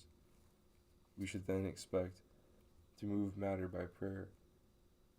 Rationalistic history and criticism are therefore based, as Pius X most accurately observed in his encyclical on Modernism, on rationalistic philosophy, and we might add that rationalistic philosophy is based on practical art, and that practical art by which we help ourselves, like Prometheus, and make instruments of what religion worships, when this art is carried beyond the narrowest bounds, is the essence of pride and irreligion. Miners, machinists, and artisans are irreligious by trade. Religion is the love of life in the consciousness of impotence. Similarly, the spontaneous insight of Christians and their new philosophies will express a Christian disposition. The chief problems in them will be sin and redemption. The conclusion will be some fresh intuition of divine love and heavenly beatitude. It would be no sign of originality in a Christian to begin discoursing on love like Ovid, or on heaven like Muhammad, or stop discoursing on them at all. It would be a sign of apostasy. Now, the modernist criterion of probability in history or of worthiness in philosophy is not the Christian criterion. It is that of their contemporaries outside the church, who are rationalists in history and egotists or voluntarists in philosophy. The biblical criticism and mystical speculations of the modernists call for no special remark. They are such as any studious or spiritual person with no inherited religion, might compose in our day. But what is remarkable and well-nigh incredible is that even for a moment they should have supposed this non-Christian criterion in history and this non-Christian direction in metaphysics compatible with adherence to the Catholic Church. That seems to presuppose, in men who in fact are particularly thoughtful and learned, an inexplicable ignorance of history, of theology, and of the world. Everything, however, has its explanation. In a Catholic seminary, as the modernists bitterly complain, very little is heard of the views held in the learned world outside. It is not taught there that the Christian religion is only one of many, some of them older and superior to it in certain respects, that it itself is eclectic and contains inward contradictions, that it is and always has been divided into rancorous sects, that its position in the world is precarious and its future hopeless. On the contrary, everything is so presented as to persuade the innocent student that all that is good or true anywhere is founded on the faith he is preparing to preach, that the historical evidences of its truth are irrefragable, that it is logically perfect and spiritually all-sufficing. These convictions, which no breath from the outside is allowed to ruffle, are deepened in the case of pensive and studious minds like those of the leading modernists by their own religious experience. They understand in what they are taught more perhaps than their teachers intend. They understand how those ideas originated. They can trace a similar revelation in their own lives. This, which a cynic might expect would be the beginning of dissolution, only deepens their religious faith and gives it a wider basis. Report and experience seem to conspire. But trouble is brewing here, for a report that can be confirmed by experience can also be enlarged by it, and it is easy to see in traditional revelation itself many diverse sources, different temperaments, and different types of thought have left their impress upon it. Yet other temperaments and other types of thought might continue the task. Revelation seems to be progressive. A part may fall to us also to furnish. This insight for a Christian has its dangers. No doubt it gives him a key to the understanding and therefore, in one sense, to the acceptance of many a dogma. Christian dogmas were not pieces of wanton information fallen from heaven. They were imaginative views expressing now some primordial instinct in all men, now the national hopes and struggles of Israel, now the moral and dialectical philosophy of the later Jews and Greeks. Such a derivation does not, of itself, render these dogmas necessarily mythical. They might be ideal expressions of human experience and yet be literally true as well, provided we assume what is assumed throughout in Christianity, that the world is made for man, and that even God is just such a God as man would have wished him to be. The existent ideal of human nature and the foregone solution to all human problems. Nevertheless, Christian dogmas are definite, while human inspirations are potentially limitless. And if the object of the two is identical, either the dogmas must be stretched and ultimately abandoned, or inspiration, which does not conform to them, must be denounced as illusory or diabolical. At this point, the modernist first chooses the path which must lead him away, steadily and forever, from the church which he did not think to desert. He chooses a personal, psychological variable standard of inspiration, he becomes in principle a Protestant. Why does he not become one in name also? Because, as one of the most distinguished modernists has said, the age of partial heresy is past. It is suicidal to make one part of an organic system the instrument for attacking another part. It is also comic. What you appeal to and stand firmly rooted in is no more credible, no more authoritative than what you challenge in its name. In vain will you pit the Church against the Pope. At once you will have to pit the Bible against the Church, and then the New Testament against the Old, or the genuine Jesus against the New Testament, or God revealed in nature against God revealed in the Bible, or God revealed in your own conscience or transcendental self against God revealed in nature, and you will be lucky if your conscience and transcendental self can long hold their own against the flux of immediate experience. Religion, the modernists feel, must be taken broadly and sympathetically as a great human historical symbol for the truth. At least in Christianity, you should aspire to embrace and express the whole, to seize it in its deep inward sources and follow it on all sides in its vital development. But if the age of partial heresy is past, has not the age of total heresy succeeded? What is this whole phenomenon of religion but human experience interpreted by human imagination? And what is the modernist who would embrace it all but a free thinker with a sympathetic interest in religious illusions?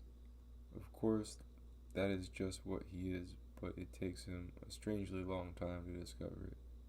He fondly supposes, such is the prejudice imbibed by him in the cradle and in the seminary, that all human inspirations are necessarily similar and concurrent, that by trusting an inward light he cannot be led away from his particular religion, but on the contrary can only find confirmation for it, together with fresh spiritual energies. He has been reared in profound ignorance of other religions, which were presented to him, if at all, only in grotesque caricature, or if anything good had to be admitted in them, it was set down to a premonition of his own system or derivation from it, a curious conceit which seems somehow not to have wholly disappeared from the minds of Protestants, or even of professors of philosophy. I need not observe how completely the secret of each alien religion is thereby missed and its native accent outraged.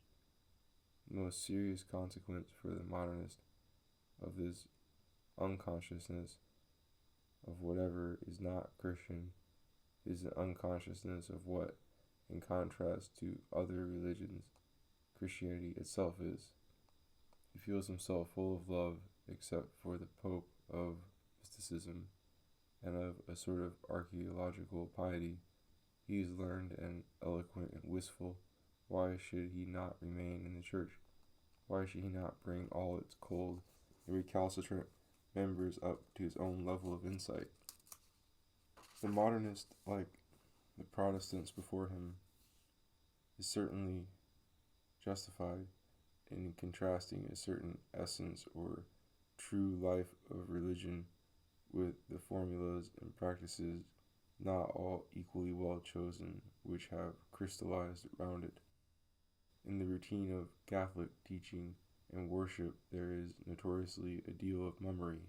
Phrases and ceremonies abound that have lost their meaning, and that people run through without even that general devout attitude and unction which, after all, is all that can be asked for in the presence of mysteries. Not only is all sense of the historical or moral basis of dogma wanting, but the dogma itself is hardly conceived explicitly. All in is dispatched with a stock phrase or a quotation from some theological compendium. Ecclesiastical authority acts as if it felt that more profundity would be confusing and that more play of mind might be dangerous. This is that scholasticism and medievalism against which the modernists inveigh, or under which they groan.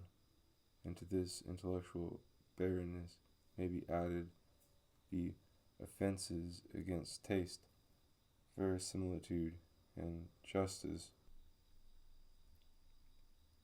which their more critical minds may discern in many an act and pronouncement of their official superiors. Thus both their sense for historical truth and their spontaneous mysticism drive the modernists to contrast with the official religion what was pure and vital in the religion of their fathers. Like the early Protestants, they wish to revert to more genuine Christianity, but while their historical imagination is much more accurate and well fed than that of any one in the 16th century could be, they have no hold on the Protestant principle of faith. The Protestants, taking the Bible as an oracle which personal inspiration was to interpret, could reform tradition in any way and to any extent which their reason or feeling happened to prompt. But so long as their Christianity was a positive faith, the residue, when all the dross had been criticized and burned away, was of divine authority. The Bible never became for them merely an ancient Jewish encyclopedia, often eloquent, often curious, and often barbarous. God never became a literary symbol covering some problematic cosmic force or some ideal of the conscience. But for the modernist, this total transformation takes place at once. He keeps the whole Catholic system, but he believes in no part of it as it demands to be believed. He understands and shares the moral experience that it enshrines, but the bubble has been pricked. The painted world has been discovered to be but painted. He has ceased to be a Christian to become an amateur, or if you will, a connoisseur of Christianity. He believes, and this unquestioningly, for he is a child of his age, in history, in philology, in evolution, perhaps in German idealism. He does not believe in sin, nor in salvation, nor in revelation. His study of history has disclosed Christianity to him in its evolution and in its character of a myth. He wishes to keep it in its entirety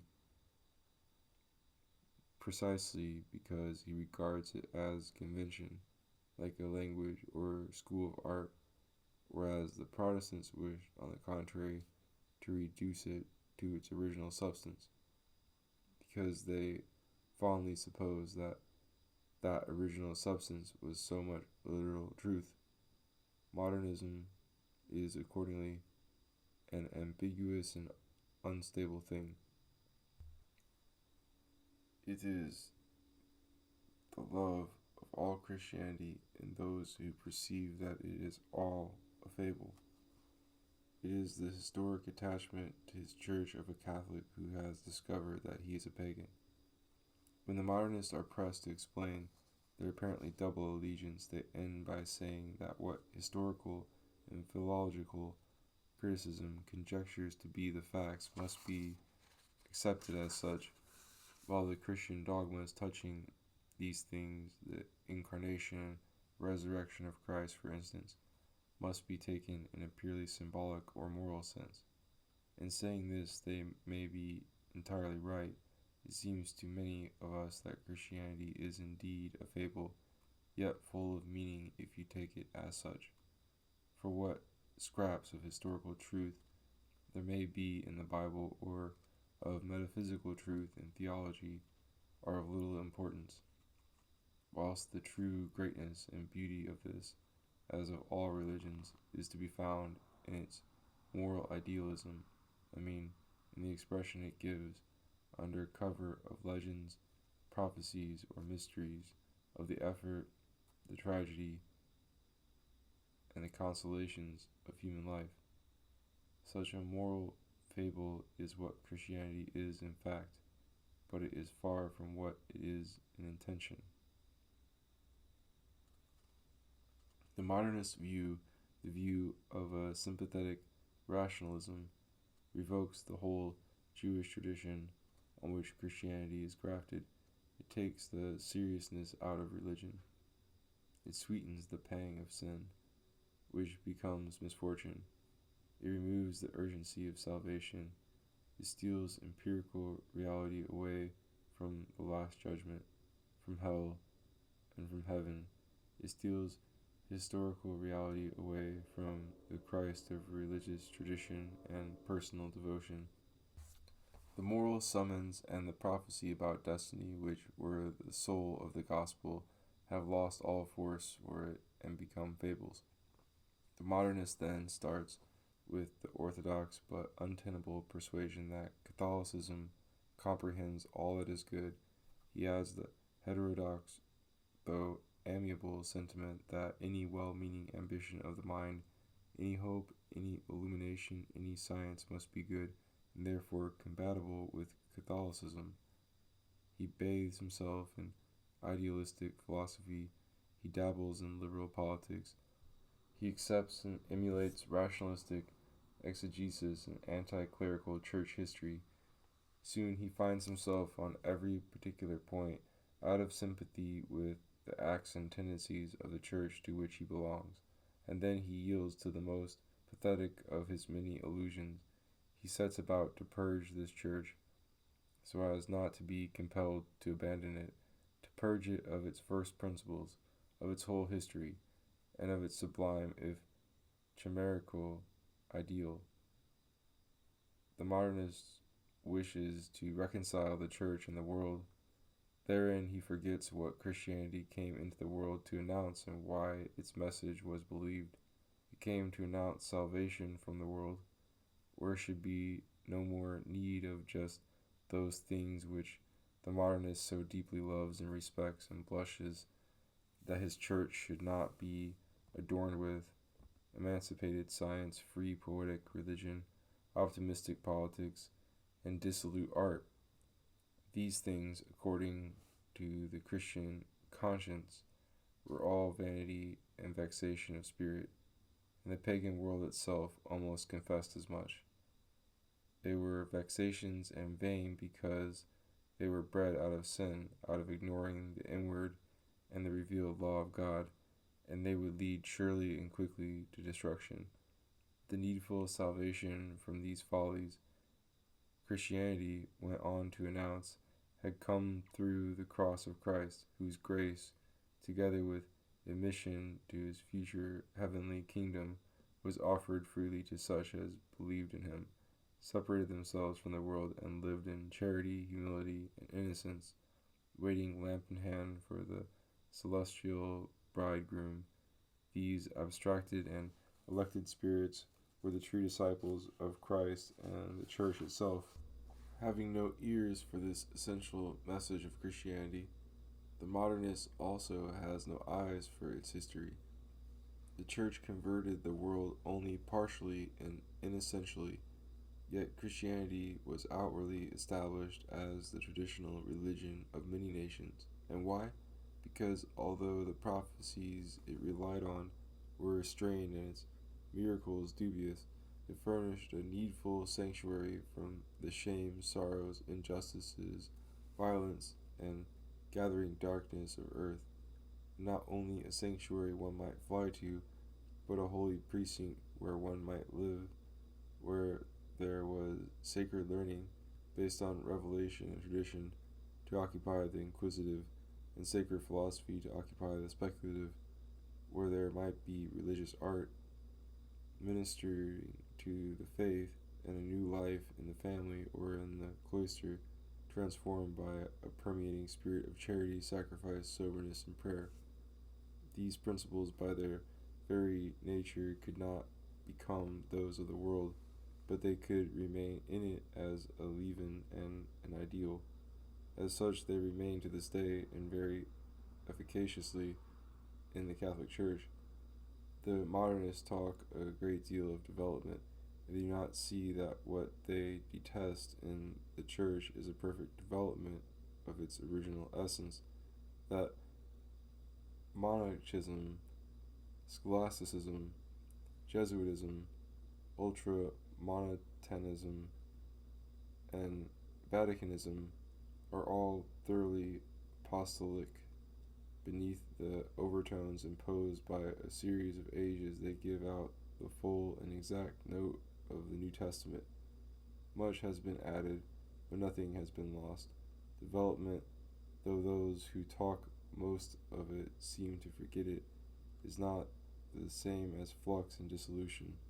It is not a continuity through changes of any sort, but the evolution of something latent and preformed, or else the creation of new instruments of defense for the same original life.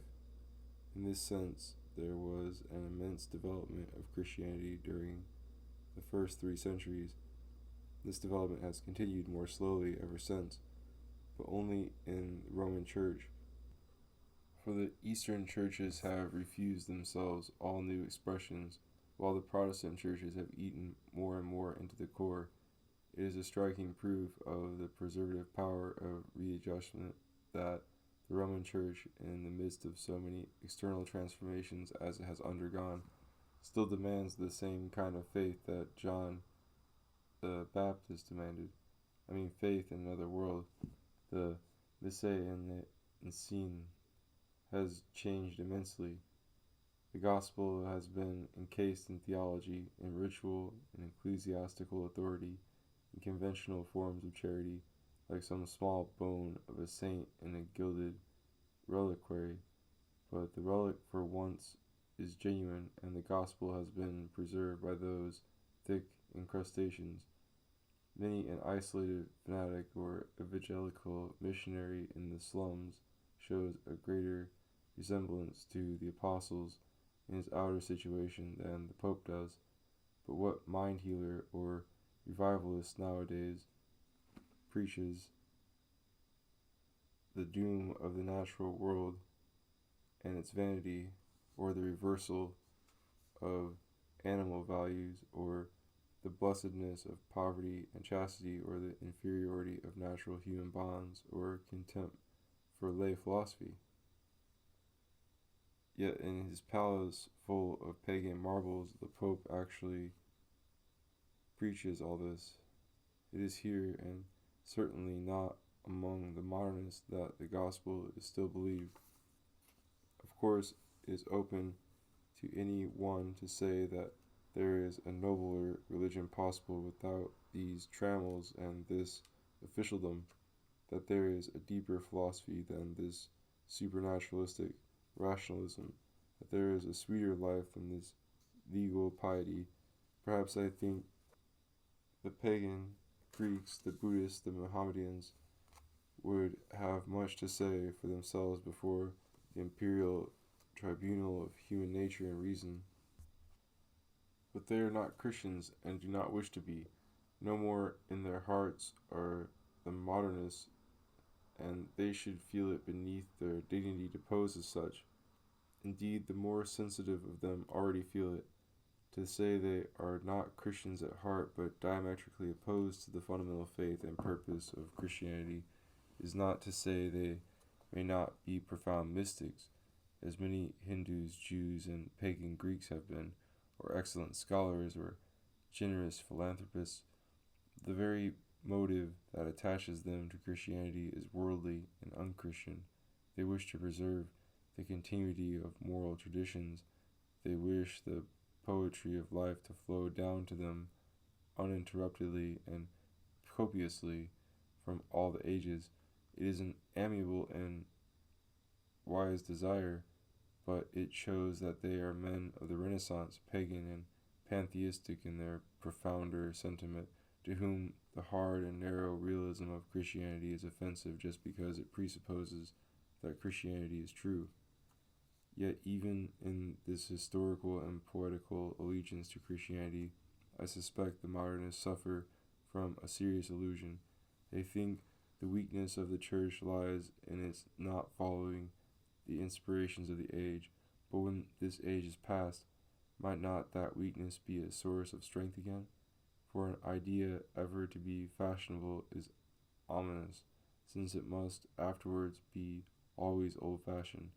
No doubt it would be dishonest in any of us now who see clearly that Noah surely did not lead all the animals 2 by 2 into the ark, to say that we believe he did so, on the ground that stories of that kind are rather favorable to the spread of religion. No doubt such a story, and even the fables essential to Christian theology, are now incredible to most of us. But on the other hand, it would be stupid to assume that what is incredible to you or me now must always be incredible to mankind. What was foolishness to the Greeks of St. Paul's day spread mightily among them 100 or 200 years later, and what is foolishness to the modernist of today may edify future generations. The imagination is suggestible, and there is nothing men will not believe in matters of religion. These rational persuasions by which we are swayed, the conventions of unbelieving science and unbelieving history, are superficial growths. Yesterday they did not exist. Tomorrow they may have disappeared. This is a doctrine which the modernist philosophers themselves emphasize, as does M. Bergson, whom some of them follow and say the Catholic Church philosophers maintain that intelligence is merely a convenient method of picking one's way through the world of matter, that it is a falsification of life, and wholly unfit to grasp the roots of it. We may well be of another opinion if we think the roots of life are not in consciousness but in nature, which intelligence alone can reveal.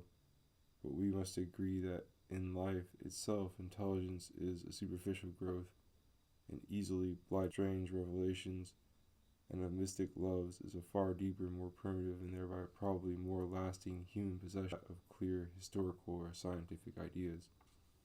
Now, religious experience, as I have said, may take other forms than the Christian, and within Christianity it may take other forms than the Catholic. The Catholic form is as good as any intrinsically for the devotee himself, and it has immense advantages over its probable rivals in charm, in comprehensiveness, in maturity, in internal rationality, in external adaptability. So much is so that a strong anti-clerical government like the French cannot safely leave the church to be overwhelmed by the forces of science, good sense, ridicule, frivolity, and avarice, all strong forces in France, but must use violence as well to do it. In the English church, too, it is not those who accept the deluge, the resurrection, and the sacraments only as symbols that are the vital party, but those who accept them literally, for only these have anything to say to the poor or to the rich that can refresh them. In a frank supernaturalism and a tight clericalism, not in a pleasant secularization, lies the sole hope of the church. Its sole dignity also lies there. It will not convert the world. It never did, and it never could. It will remain a voice crying in the wilderness, but it will believe what it cries, and there will be some to listen to it in the future, as there have been many in the past. As to modernism, it is suicide. It is the last of those concessions to the spirit of the world which half-believers and double-minded prophets have always been found making, but it is a mortal concession. It concedes everything, for it concedes that everything in Christianity, as Christians hold it, is an illusion. M. Henry Bergson. The most representative and remarkable of living philosophers is M. Henry Bergson. Both the form and the substance of his works attract universal attention. His ideas are pleasing and bold, and, at least in form, wonderfully original. He is persuasive without argument and mystical without conventionality. He moves in the atmosphere of science and free thought, yet seems to transcend them and to be secretly religious. An undercurrent of zeal and even of prophecy seems to animate his subtle analyses and his surprising fancies. He is eloquent, and to a public rather sick of the half-education it has received and eager for some inspiriting novelty, he seems more eloquent than he is. He uses the French language, and little else is French about him, in the manner of the more recent artists in words, retaining the precision of phrase and the measured judgments which are traditional in French literature, yet managing to envelop everything in a penumbra of emotional suggestion.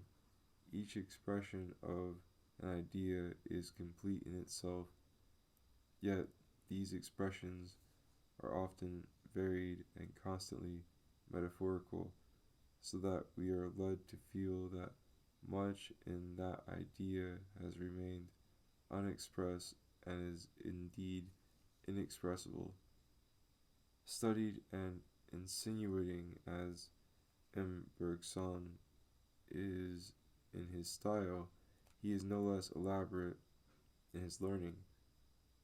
In the history of philosophy, in mathematics and physics, and especially in natural history, he has taken great pains to survey the ground and to assimilate the views and spirit of the most recent scholars. He might be called outright an expert in all these subjects, were it not for a certain externality and want of radical sympathy in his way of conceiving them.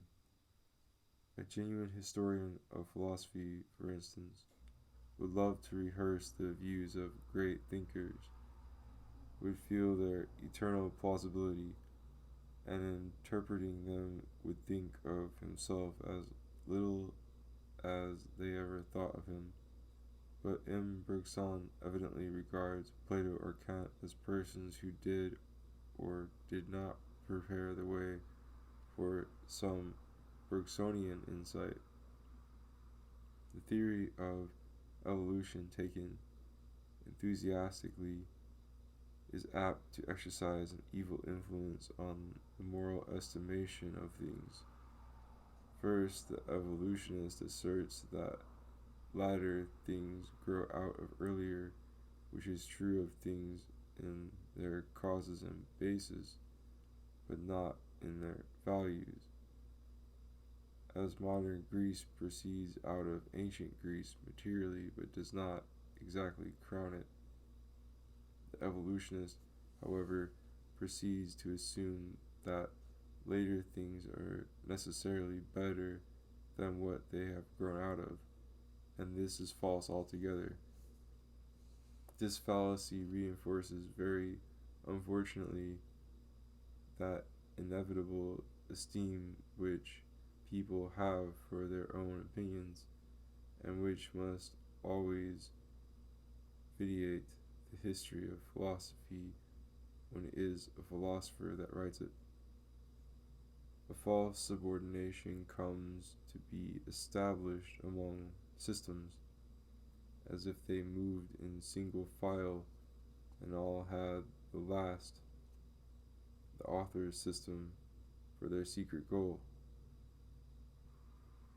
In Hegel, for instance, this conceit is conspicuous. In spite of his mastery in the dramatic presentation of points of view, for his way of reconstructing history was, on the surface, very sympathetic. He too, like M. Bergson, proceeded from learning to intuition, and feigned at every turn to identify himself with what he was describing, especially if this was a philosophical attitude or temper. Yet in reality, his historical judgments were forced and brutal. Greece was but a stepping stone to Prussia. Plato and Spinoza found their higher synthesis in himself, and though he may not say so frankly, Jesus Christ and St. Francis realized their better selves than Luther. Actual spiritual life, the thoughts, affections, and pleasures of individuals, passed with Hegel for so much moonshine. The true spirit was objective. It was simply the movement of those circumstances in which actual spirit arose. He was accordingly contemptuous of everything intrinsically good, and his idealism consisted in forcing the natural world into a formula of evolution and then worshipping it as the embodiment of the living God. But under the guise of optimism and belief in a cosmic reason, this is mere idolatry of success, a malign superstition by which all moral independence is crushed out and conscience enslaved to chronology. And it is no marvel if, somewhat to relieve this subjection, history in turn was expurgated, marshalled, and distorted, that it might pass muster for the work of the Holy Ghost. In truth, the value of spiritual life is intrinsic and centered at every point. It is never wholly recoverable. To recover it at all, a historian must have a certain detachment and ingenuousness. Knowing the dignity and simplicity of his own mind, he must courteously attribute the same dignity and simplicity to others, unless their avowed attitude prevents. This is to be an intelligent critic and to write history like a gentleman.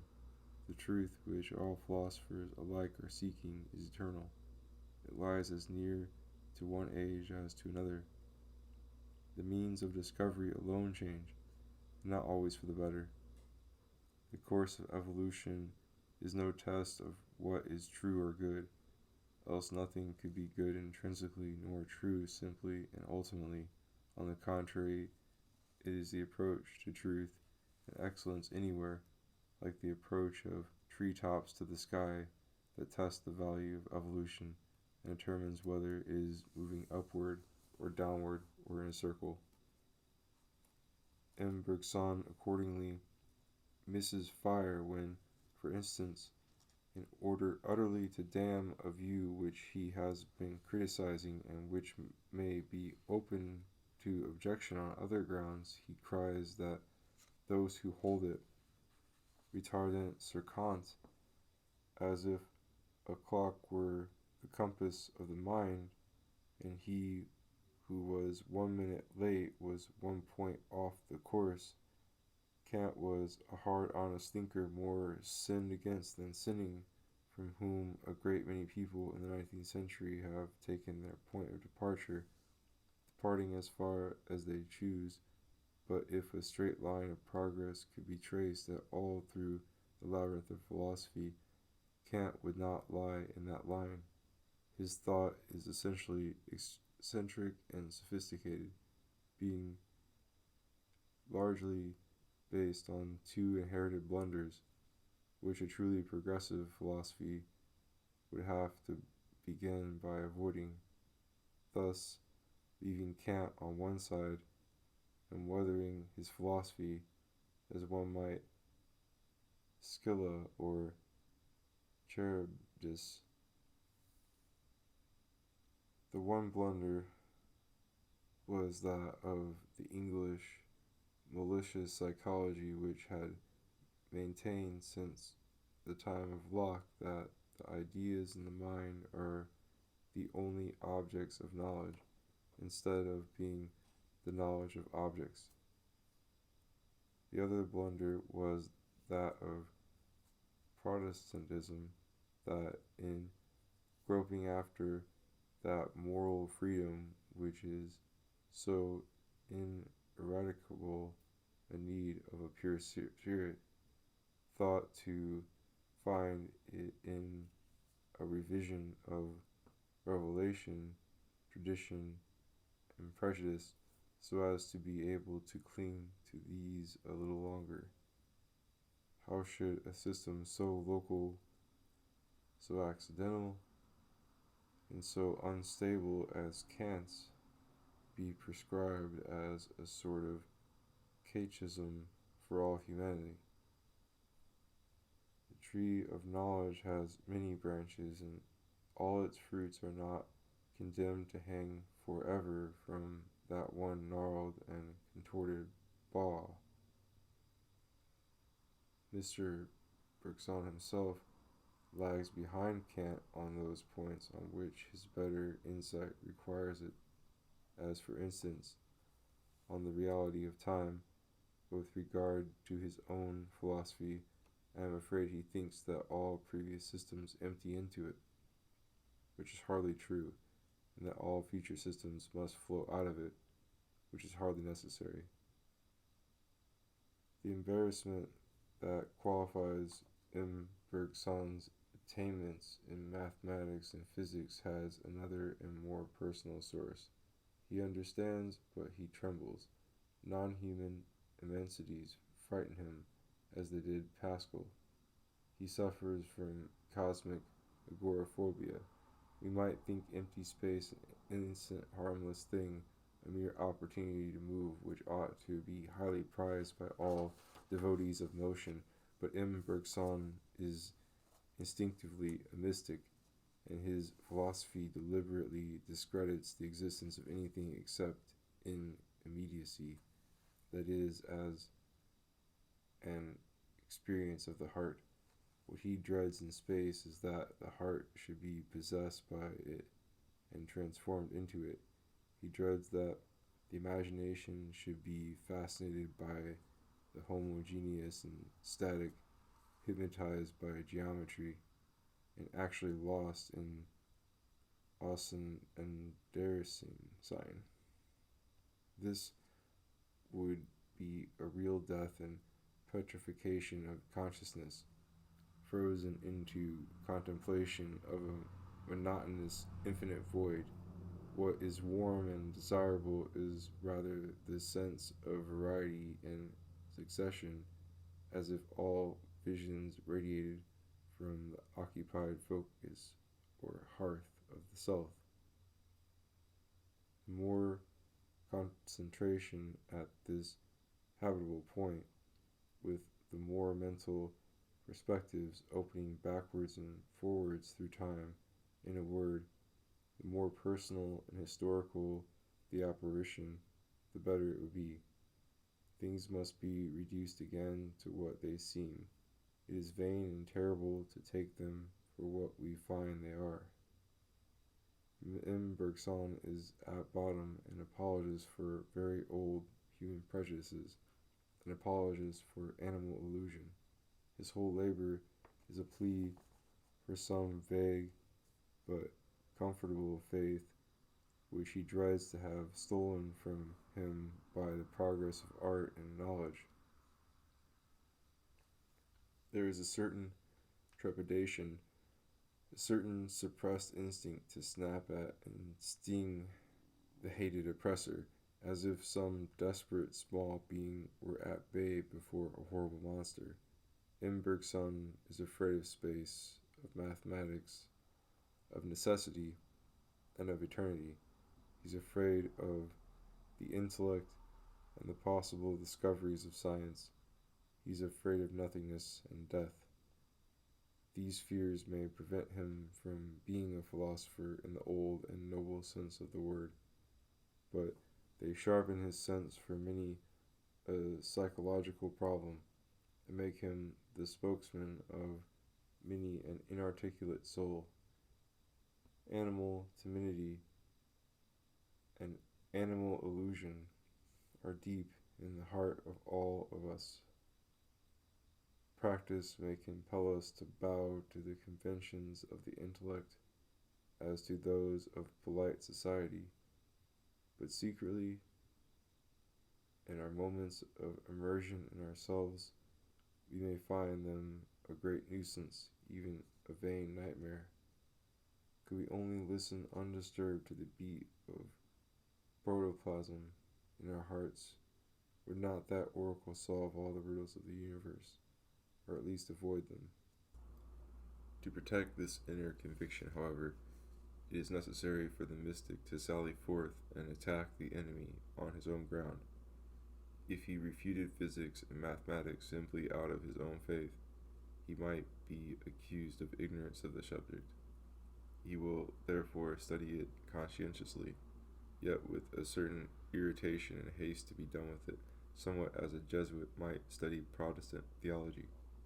Such a student, however, is apt to lose his pains, for in retracing a free inquiry in his servile spirit, he remains deeply ignorant, not indeed of its form, but of its nature and value.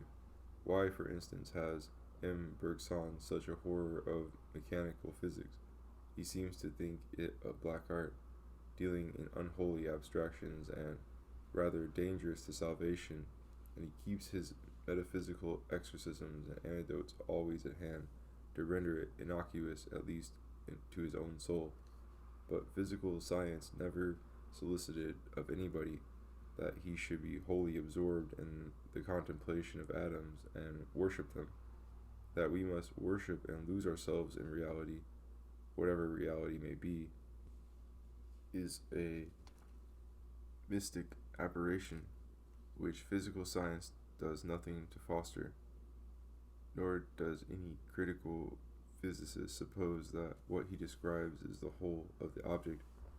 He merely notes the occasions on which its sensible qualities appear.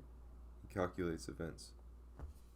Because the calculable side of nature is his province, he does not deny that events have other aspects, the psychic and the moral, for instance, no less real in their way, in terms of which calculation would indeed be impossible.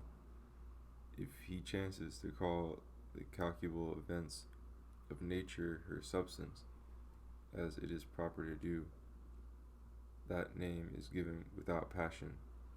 He may perfectly well proclaim with Goethe that it is in the accidents, in the farbiger Abglanz, that we have our life, and if it be for his freedom that the mystic trembles, I imagine any man of science would be content with M. Bergson's assertion that true freedom is the sense of freedom, and that in any intelligible statement of the situation, even the most indeterministic, this freedom disappears. For it is an immediate experience, not any scheme or of relation between events. The horror of mechanical physics arises, then, from attributing to that science pretensions and extensions which it does not have. It arises from the habits of theology and metaphysics being imported inopportunely into science. Similarly, when M. Bergson mentions mathematics, he seems to be thinking of the supposed authority it exercises, one of Kant's confusions over the empirical world, and trying to limit and subordinate that authority, lest movement should somehow be removed from nature and vagueness from human thought. But nature and human thought are what they are. They have enough affinity to mathematics as it happens to suggest that study to our minds, and to give those who go deep into it a great, though partial, mastery over things.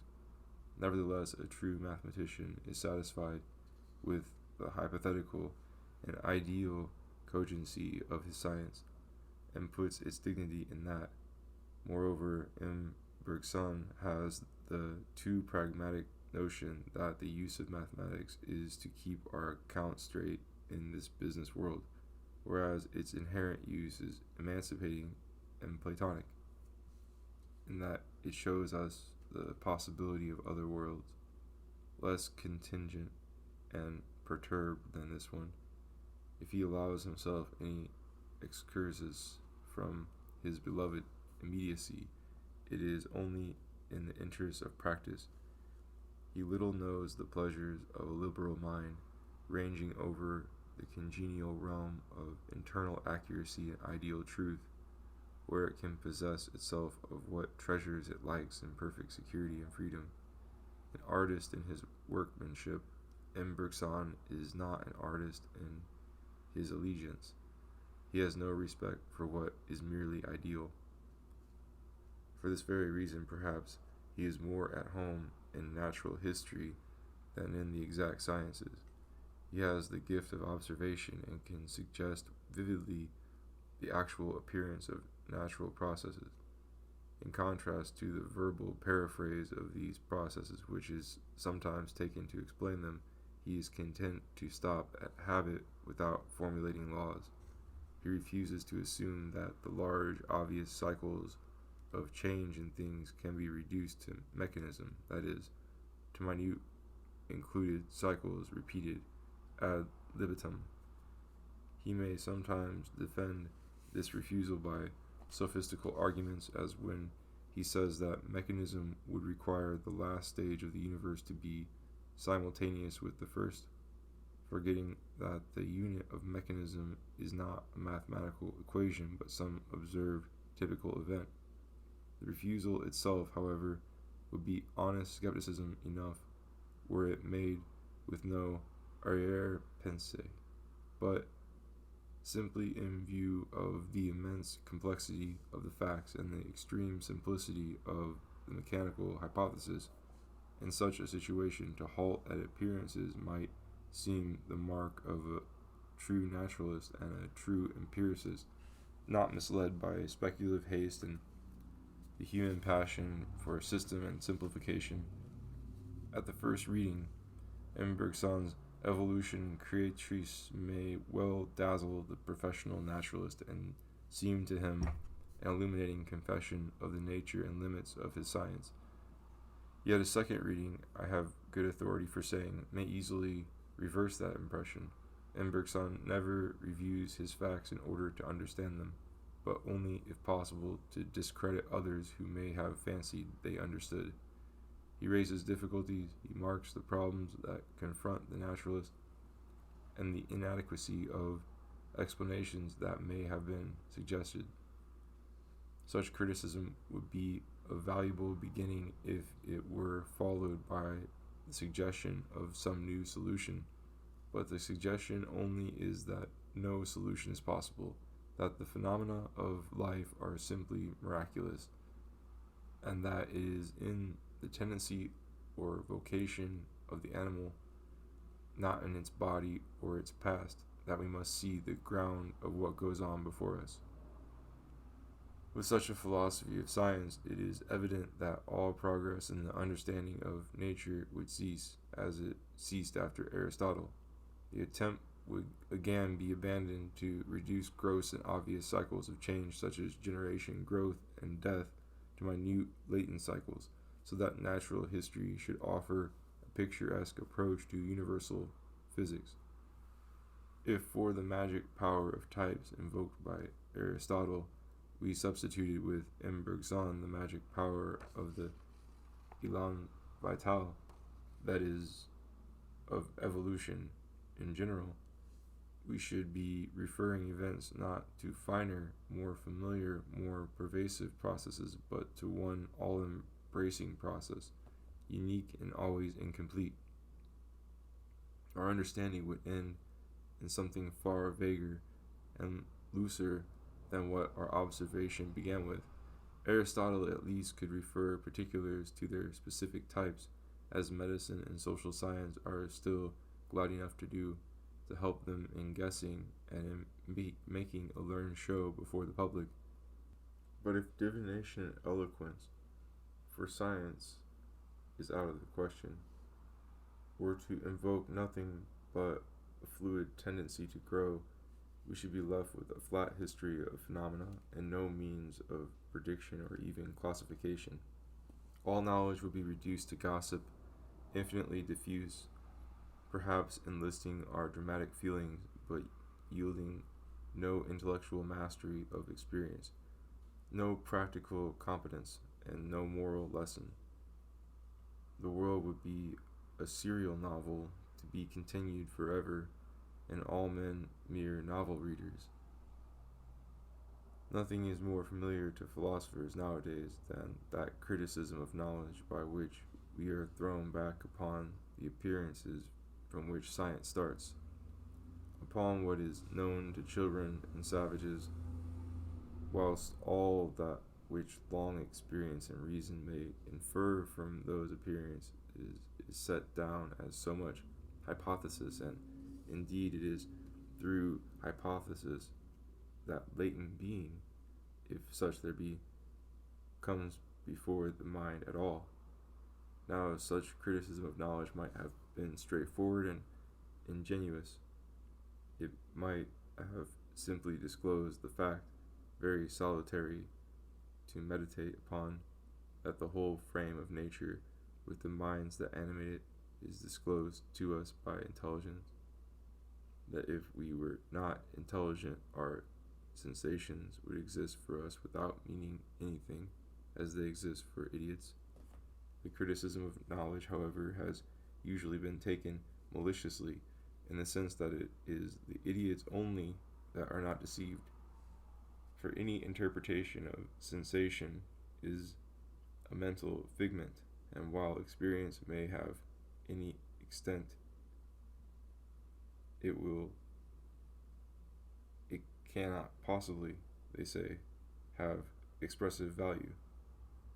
It cannot reveal anything going on beneath. Intelligence and science are accordingly declared to have no penetration, no power to disclose what is latent, for nothing latent exists. They can at best furnish symbols for past or future sensations, and the order in which they arise. They can be 7-league boots for striding over the surface of sentience. This native dogmatism as to knowledge was rendered harmless and futile by the English philosophers, and that they maintained at the same time that everything happens exactly as if the intellect were a true instrument of discovery, and as if a material world underlay our experience and furnished all its occasions. Hume, Mill, and Huxley were scientific at heart, and full of the intelligence they dissected. They seemed to cry to nature, "Though thou dost not exist, yet will I trust in thee." Their idealism was a theoretical scruple rather than a passionate superstition. Not so in Bergson. He is not so simple as to invoke the malicious criticism of knowledge in order to go on thinking rationalistically. Reason and science make him deeply uncomfortable. His point, accordingly, is not merely that mechanism is a hypothesis, but that it is a wrong hypothesis. Events do not come as if mechanism brought them about. They come, at least in the organic world, as if a magic destiny, an inscrutable, ungovernable effort were driving them on. Thus, M. Bergson introduces metaphysics into natural history. He invokes in what is supposed to be science the agency of a power called the Elan Vital, on a level with the will of Schopenhauer, or the unknowable force of Herbert Spencer, But there is a scientific vitalism also, which it is well to distinguish from the metaphysical sort. The point at issue between vitalism and mechanism in biology is whether the living processes in nature can be resolved into a combination of the material. The material processes will always remain vital if we take this word in a descriptive and poetic sense, for they will contain a movement having a certain idiosyncrasy and taking a certain time, like the fall of an apple. The movement of nature is never dialectical. The first part of an event does not logically imply the last part of it. Physics is descriptive, historical, reporting after the fact what are found to be the habits of matter. But if these habits are constant and calculable, we call the vitality of them mechanical. Thus the larger processes of nature, no matter how vital they may be and whatever consciousness may accompany them, will always be mechanical if they can be calculated and predicted, being a combination of the more minute and widespread processes which they contain. The only question, therefore, is, do processes such as nutrition and reproduction arise by a combination of such events as the fall of apples, or are they irreducible events and units of mechanism by themselves? That is the dilemma as it appears in science. Both possibilities will always remain open, because however far mechanical analysis may go, many phenomena, as human apprehension presents them, will always remain irreducible to any common denominator with the rest. And on the other hand, wherever the actual reduction of the habits of animals to those of matter may have stopped, we can never know that a further reduction is impossible. The balance of reasonable presumption, however, is not even. The most inclusive movements known to us in nature, the astronomical, are calculable, and so are the most minute and pervasive processes, the chemical. These are also, if evolution is to be accepted, the earliest processes upon which all others have supervened, and out of which, as it were, they have grown. Apart from miraculous intervention, therefore, the assumption seems to be inevitable that the intermediate processes are calculable too, and compounded out of the others. The appearance to the contrary presented in animal and social life is easily explicable on psychological grounds. We read inevitably in terms of our passions those things which affect them or are analogous to what involves passion in ourselves, and when the mechanism of them is hidden from us, as is that of our bodies, we suppose that these passions which we find on the surface in ourselves or read into other creatures are the substantial and only forces that carry on our part of the world. Penetrating this illusion, dispassionate observers in all ages have received the general impression that nature is one and mechanical. This was, and still remains, a general impression only, but I suspect no one who walks the earth with his eyes open would be concerned to resist it, were it not for certain fond human conceits which such a view would rebuke, and, if accepted, would tend to obliterate. The psychological illusion that our ideas and purposes are original facts and forces instead of expressions in consciousness of facts and forces which are material, and the practical and optical illusion that everything wheels about us in this world. These are the primitive persuasions which the enemies of naturalism have always been concerned to protect.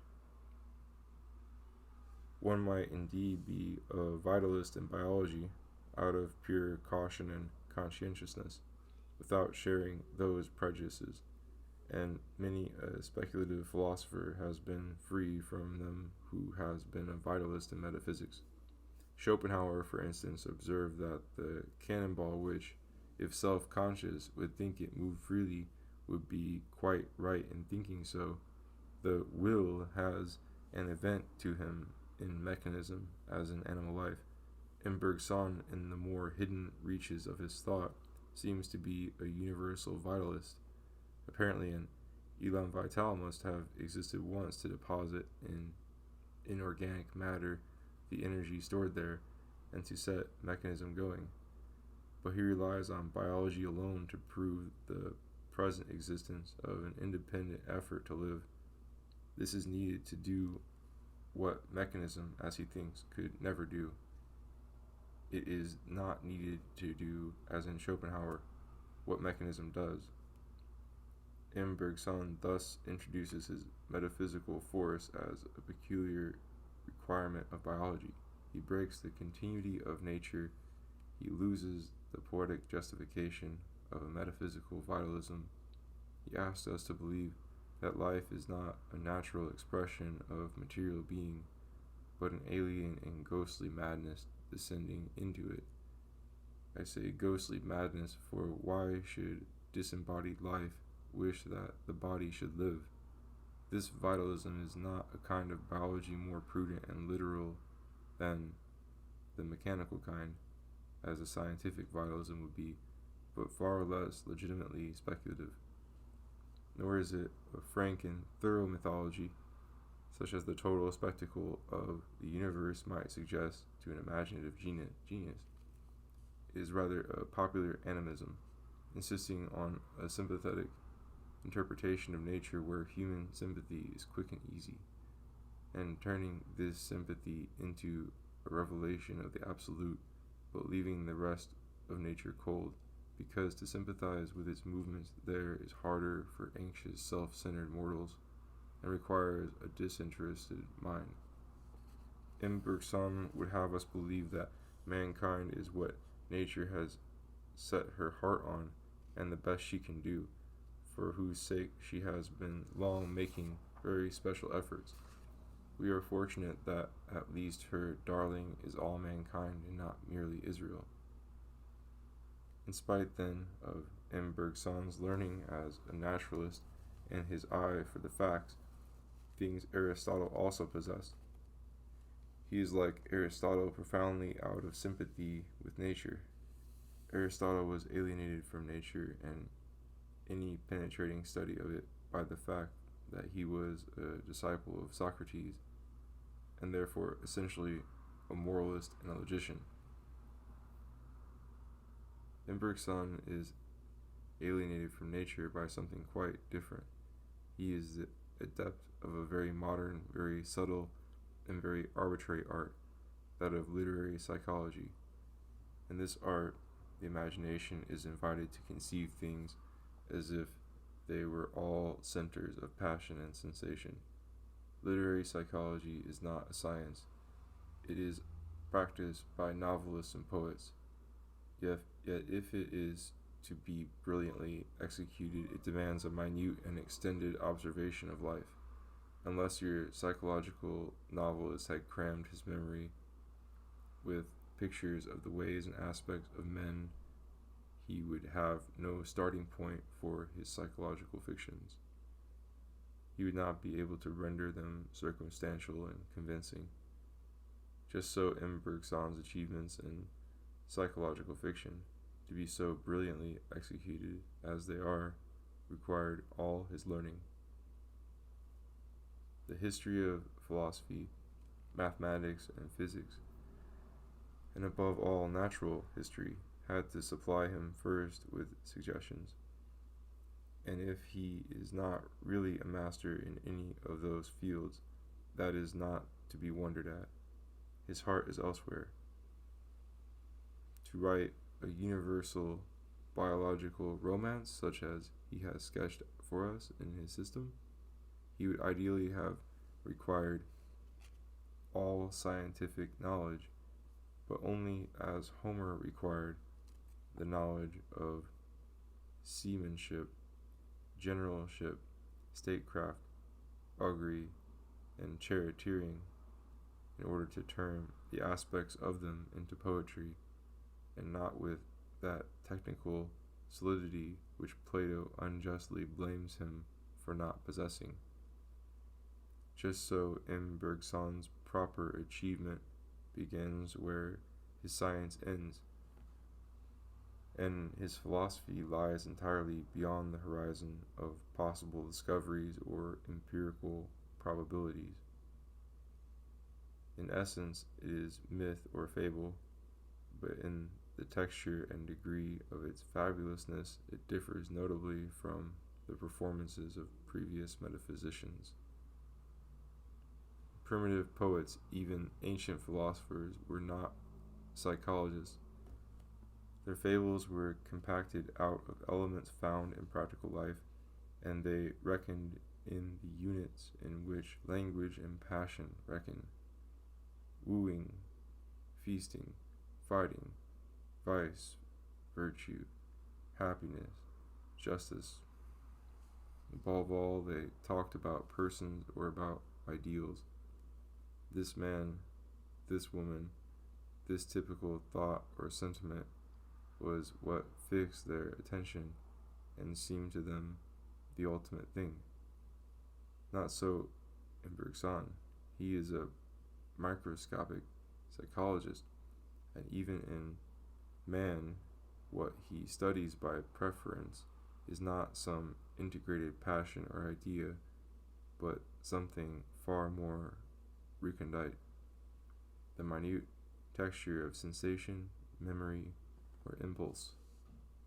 Sharp analysis is required to distinguish or arrest these elements. Yet these are the predestined elements of his fable, and so his anthropomorphism is far less obvious than that of most poets and theologians, though no less real. This peculiarity in the terms of the myth carries with it a notable extension in its propriety. The social and moral phenomena of human life cannot be used in interpreting life elsewhere without a certain conscious humor. This makes the charm of avowed writers of fable, their playful travesty and dislocation of things human, which would be puerile if they meant to be naturalists, render them piquant moralists, for they are not really interpreting animals, but under the mask of animals maliciously painting men. Such fables are morally interesting and plausible just because they are psychologically false. If Aesop could have reported what lions and lambs, ants and donkeys really feel and think, his poems would have been perfect riddles to the public, and they would have had no human value except that of illustrating to the truly speculative philosopher the irresponsible variety of animal consciousness and its incommensurable types. Now M. Bergson's psychological fictions, being drawn from what is rudimentary in man, have a better chance of being literally true beyond man.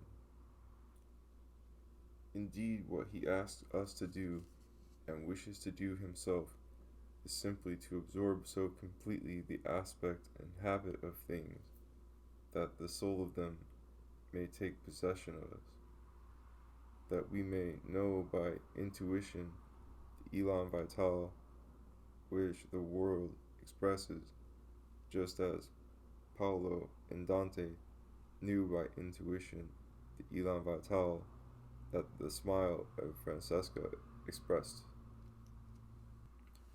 The correctness of such an intuition, however, rests on a circumstance which M. Bergson does not notice, because his psychology is literary and not scientific.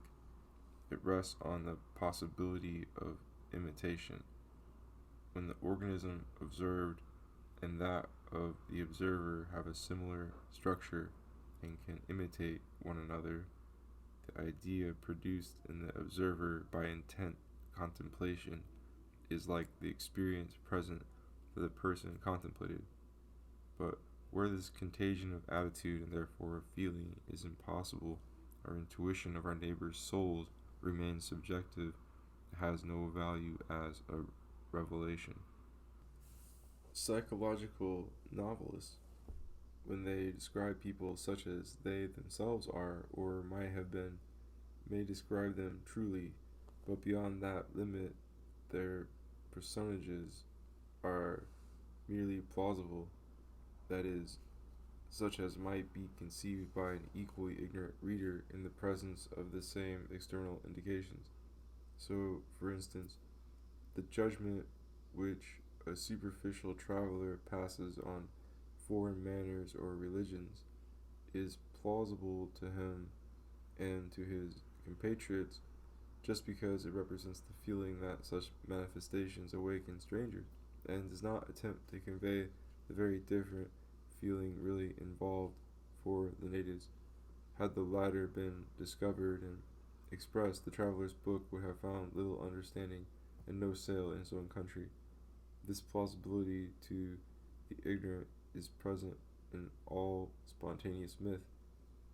Nothing more need be demanded or of irresponsible fiction, which makes no pretensions to be a human document, but is merely a human entertainment.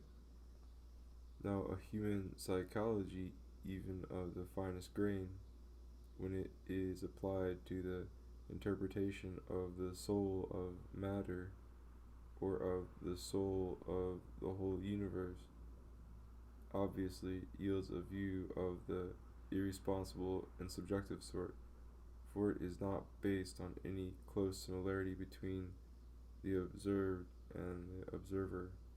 Man and the ether, man and cosmic evolution cannot mimic one another to discover mutually how they feel, but just because merely human, such an interpretation may remain always plausible to man, and it would be an admirable entertainment if there were no danger that it should be taken seriously. The idea Paul has and of Peter, Spinoza observes, expresses the nature of Peter less than it betrays that of Paul, and so an idea framed by a man of the consciousness of things in general reveals the mind of that man rather than the mind of the universe. But the mind of the man too may be worth knowing, and the elusive hope of discovering everything may lead him truly to disclose himself. Such a disclosure of the lower depths of man by himself is in Bergson's psychology. The psychological romance, purporting to describe the inward nature of the universe, which he has built out of that introspection in his metaphysics. Many a point in this metaphysics may seem strange, fantastic, and obscure, and so it really is. When dislocated and projected metaphysically, but not one will be found to be arbitrary, not one but is based on attentive introspection and perception of the immediate.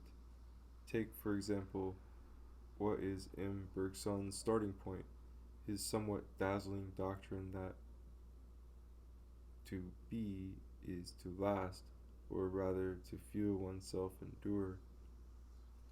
This is a hypostasis of true, i.e., immediately felt duration. In a sensuous daydream, past feelings survive. In the present, images of the long ago are shuffled together with present sensations. The roving imagination leaves a bright wake behind it like a comet, and pushes a rising wave before it like the bow of a ship. All is fluidity, continuity without identity, novelty without surprise. Hence, too, the doctrine of freedom. The images that appear in such a daydream are often congruous in character with those that preceded, and mere prolongations of them. But this prolongation itself modifies them, and what develops is in no way deducible or predictable out of what exists. The situation is perfectly explicable scientifically. The movement of consciousness will be self-congruous and sustained when it rests on continuous processes in the same tissues, and yet quite unpredictable from within, because the direct sensuous report of bodily processes in nausea, for instance, or in hunger contains no picture of their actual mechanism. Even wholly new features due to little crises in body life may appear in a dream to flow out of what already exists, yet freely develop it, because in dreams comparison, the attempt to be consistent is wholly in abeyance, and also because the new feature will come embedded in others which are not new, but have dramatic relevance in the story. So immediate consciousness yields the two factors of Bergsonian freedom, continuity and indetermination. Again, take the somewhat disconcerting assertion that movement exists when there is nothing that moves and no space that it moves through. In vision, perhaps, it is not easy to imagine a consciousness of motion without some presentation of a field and of a distinguishable something in it. But if we descend to somatic feelings, and the more we descend within Bergson, the closer we are to reality, in shooting pains or a sense of intestinal movements, the feeling of a change and of emotion is certainly given in the absence of all idea of a mobile or a distinct points, or even of a separate field through which it moves. Consciousness begins with the sense of change, and the terms of the felt process are only qualitative limits bred out of the felt process itself. Even a more paradoxical tenet of our philosophers finds it justification here. He says that the units of motion are indivisible, that they are acts, so that to solve the riddle about Achilles and the tortoise we need no mathematics of the infinitesimal, but only to ask Achilles how he accomplishes the feat. Achilles would reply that in so many strides he would do it, and we may be surprised to learn that these strides are indivisible, so that apparently Achilles could not have stumbled in the middle of one and taken only half of it. Of course, in nature, in what non-Bergsonians call reality, he could, but not in his immediate feeling, for if he had stumbled, the real stride, that which he was aware of taking, would have been complete at the stumbling point. It is certain that consciousness comes in stretches, in breaths. All its data are aesthetic wholes like visions or snatches of melody, and we should never be aware of anything were we not aware of something all at once. When a man has taught himself, and it is a difficult art to revert in this way to rudimentary consciousness and to watch himself live, he will be able, if he likes, to add a plausible chapter to speculative psychology. He has unearthed in himself the animal sensibility which has thickened, budded, and crystallized into his present somewhat intellectual image of the world. He has touched again the vegetative stupor, the multiple disconnected landscapes, the blooming, buzzing confusion which his reason has partly set in order. May he not have in all this a key to the consciousness of other creatures? Animal psychology and sympathy with the general life of nature are vitiated both for naturalists and for poets by the human terms they must use, terms which presuppose distinctions which non-human beings probably have not made. These distinctions correct the illusions of immediate appearance in ways which only a long and special experience has imposed upon us, and they should not be imported into other souls.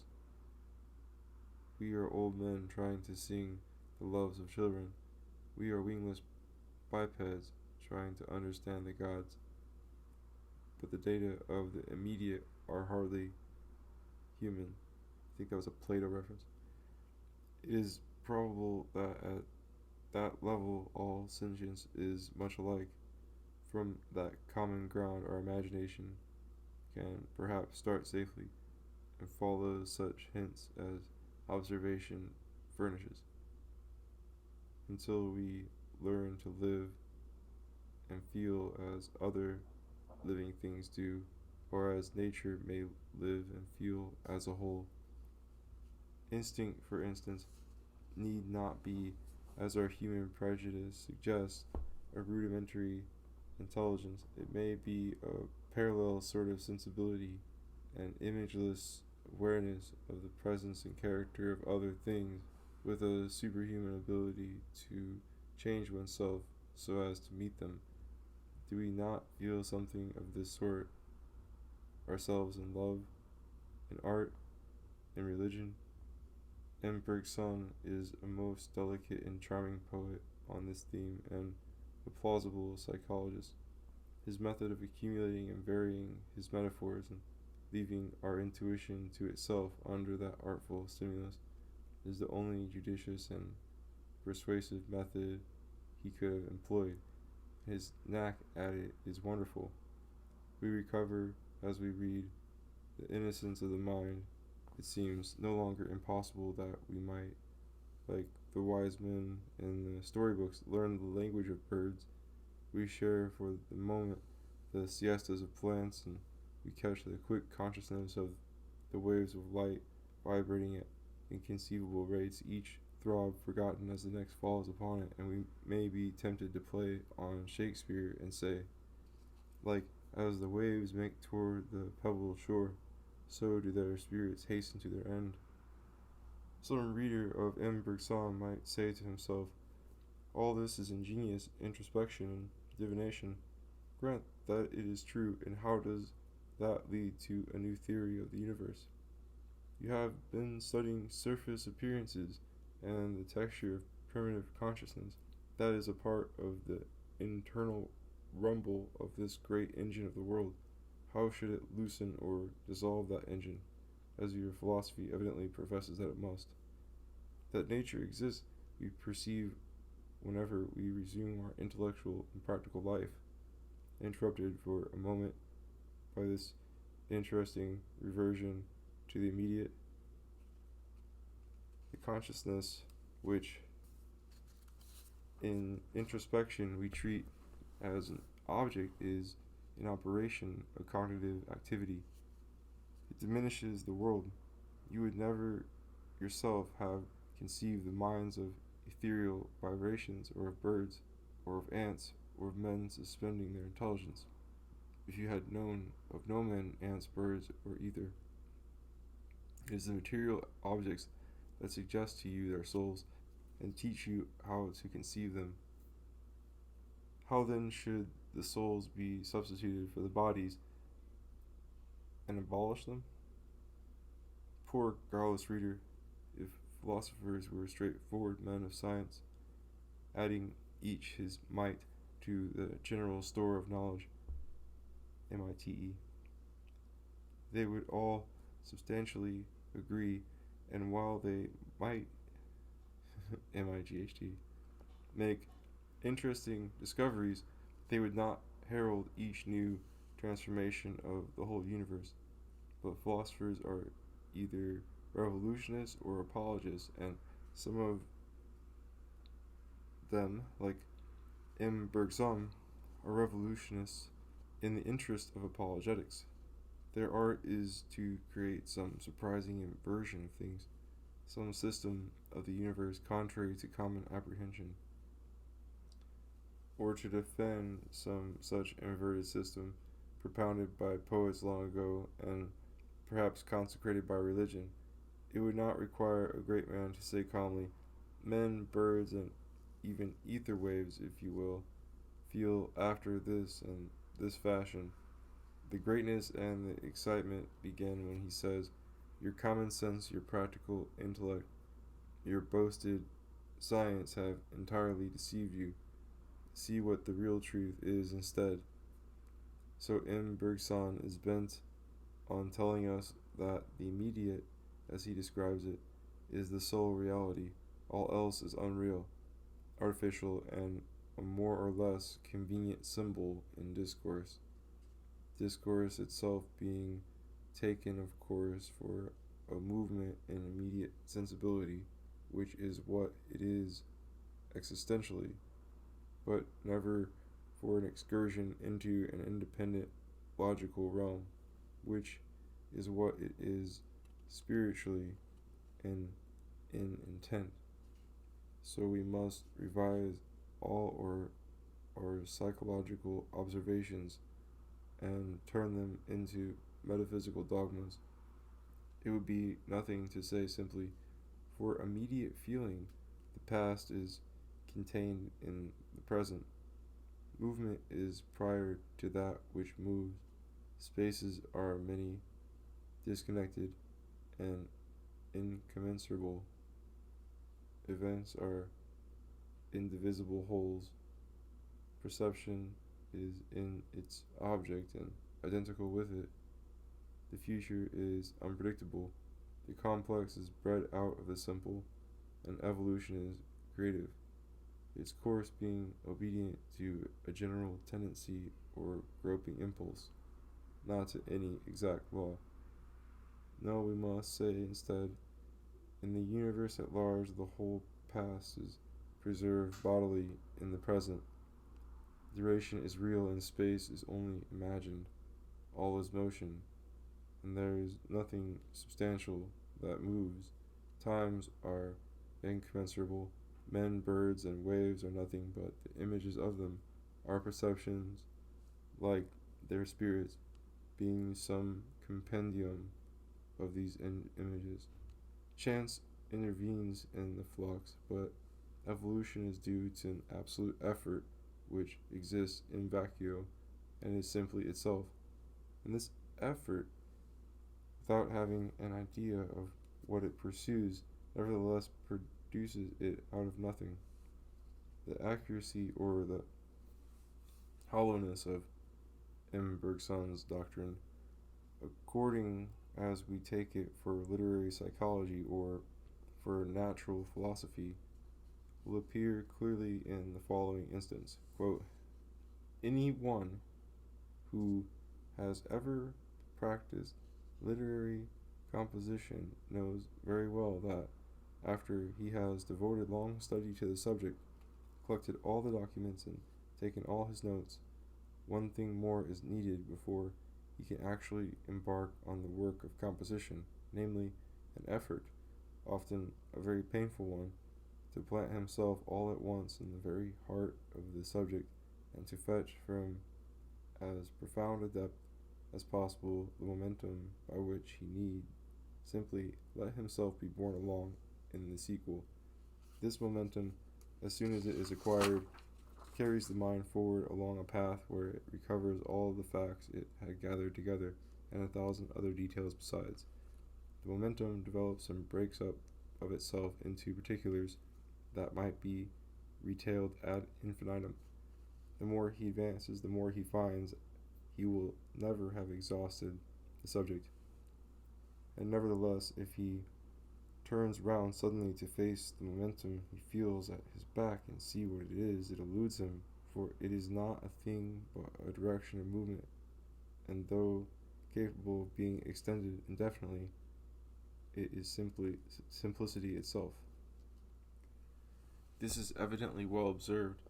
Heighten the tone a little, and you might have a poem on those joyful pangs of gestation and parturition which are not denied to a male animal. It is a description of the sensation of literary composition, of the immediate experience of a writer as words and images rise into his mind. He cannot summon his memories explicitly, for he would first have to remember them to do so. His consciousness of inspiration, of literary creation, is nothing but a consciousness of pregnancy and of a certain direction of movement, as if he were being wafted in a balloon, and just in its moments of highest tension his mind is filled with mere expectancy and mere excitement, without images, plans, or motives, and what guides it is inwardly, as Mr. Bergson says, is simplicity itself. Yet, excellent as such a description is psychologically, it is a literary confession rather than a piece of science. For scientific psychology is a part of natural history, and when in nature we come upon such a notable phenomenon as this, that some men write and write eloquently, we should at once study the antecedents and the conditions under which this occurs. We should try by experiment, if possible, to see what variations in the result follow upon variations in the situation. At once we should begin to perceive how casual and superficial are those data of introspection which M. Bergson's account reproduces. Does that painful effort, for instance, always occur always? It is the moral source, as he seems to suggest, of the good and miraculous fruits that follow. Not at all. Such an effort is required only when the writer is overworked or driven to express himself under pressure. In the spontaneous talker or singer, in the orator surpassing himself and overflowing with eloquence, there is no effort at all, only facility and joyous undirected abundance.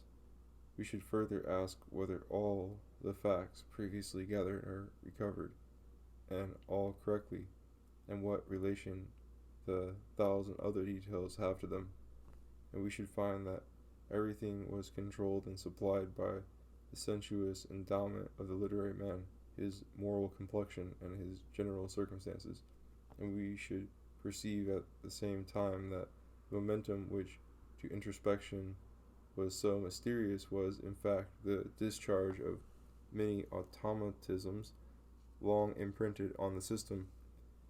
The system, as growth and disease show, that has its internal vegetation and crises of maturity, to which facility and error in the recovery of the past and creation also are closely attached. Thus we should utterly refuse to say that this momentum was capable of being extended indefinitely, or was simplicity itself. It may be a good piece of literary psychology to say that simplicity precedes complexity, for it precedes complexity in consciousness.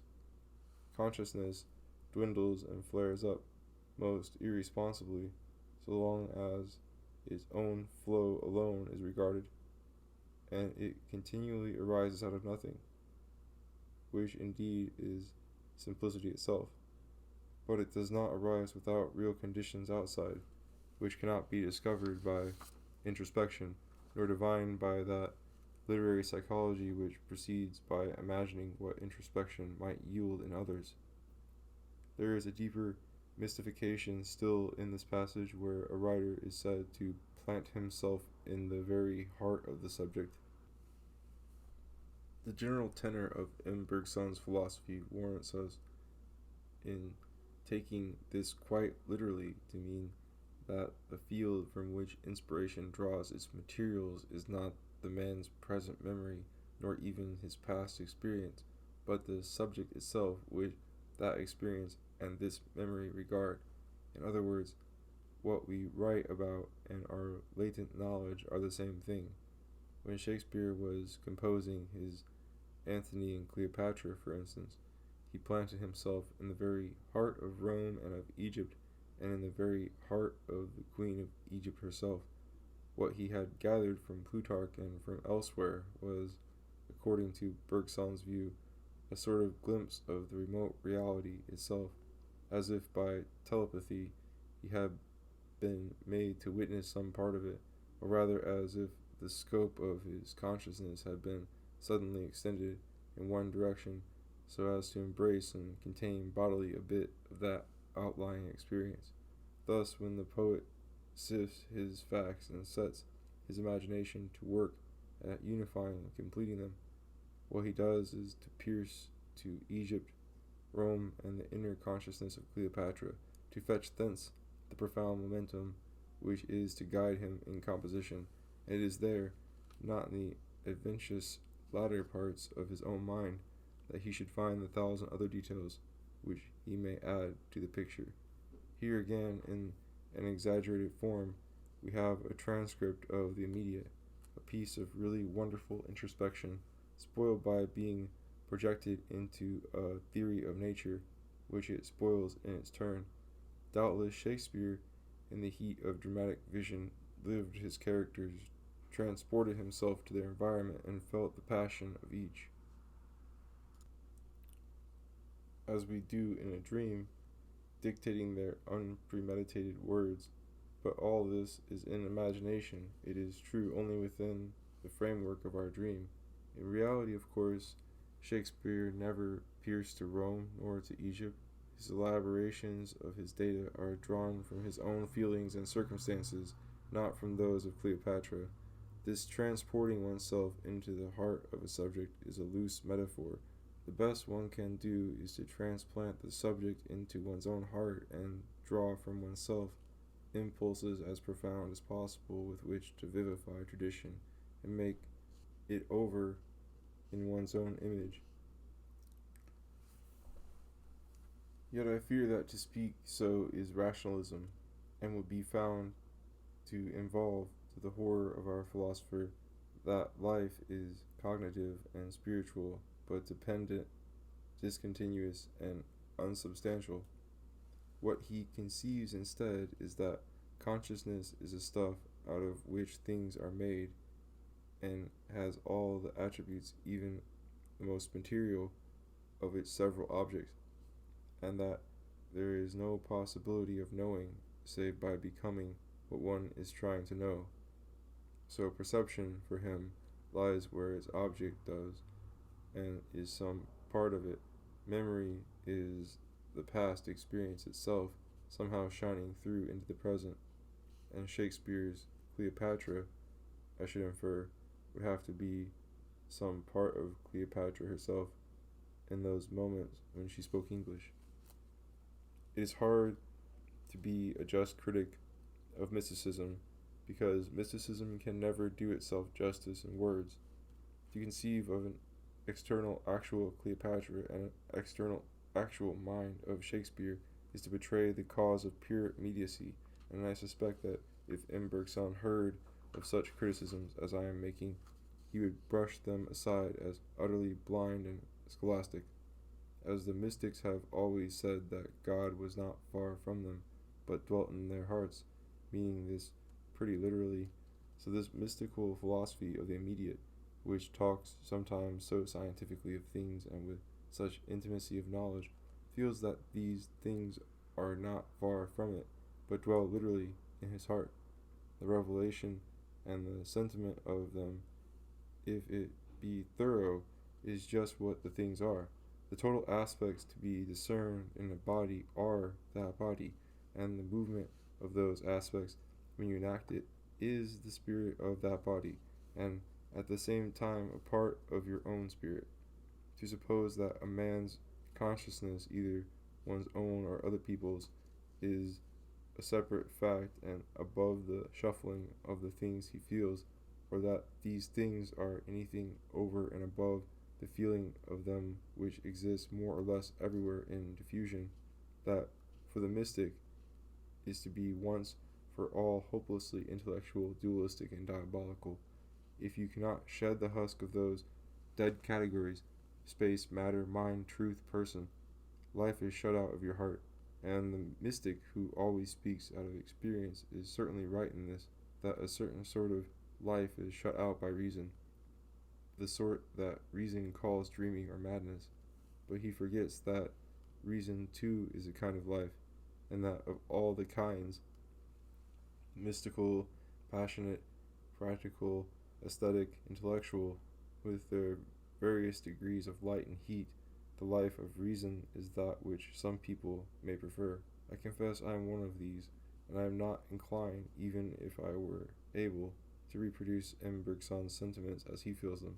He is his own perfect expositor.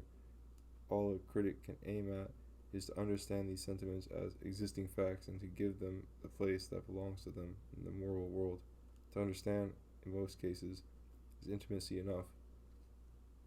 Herbert Spencer says somewhere that the yolk of an egg is homogeneous, the highly heterogeneous bird being differentiated in it by the law of evolution.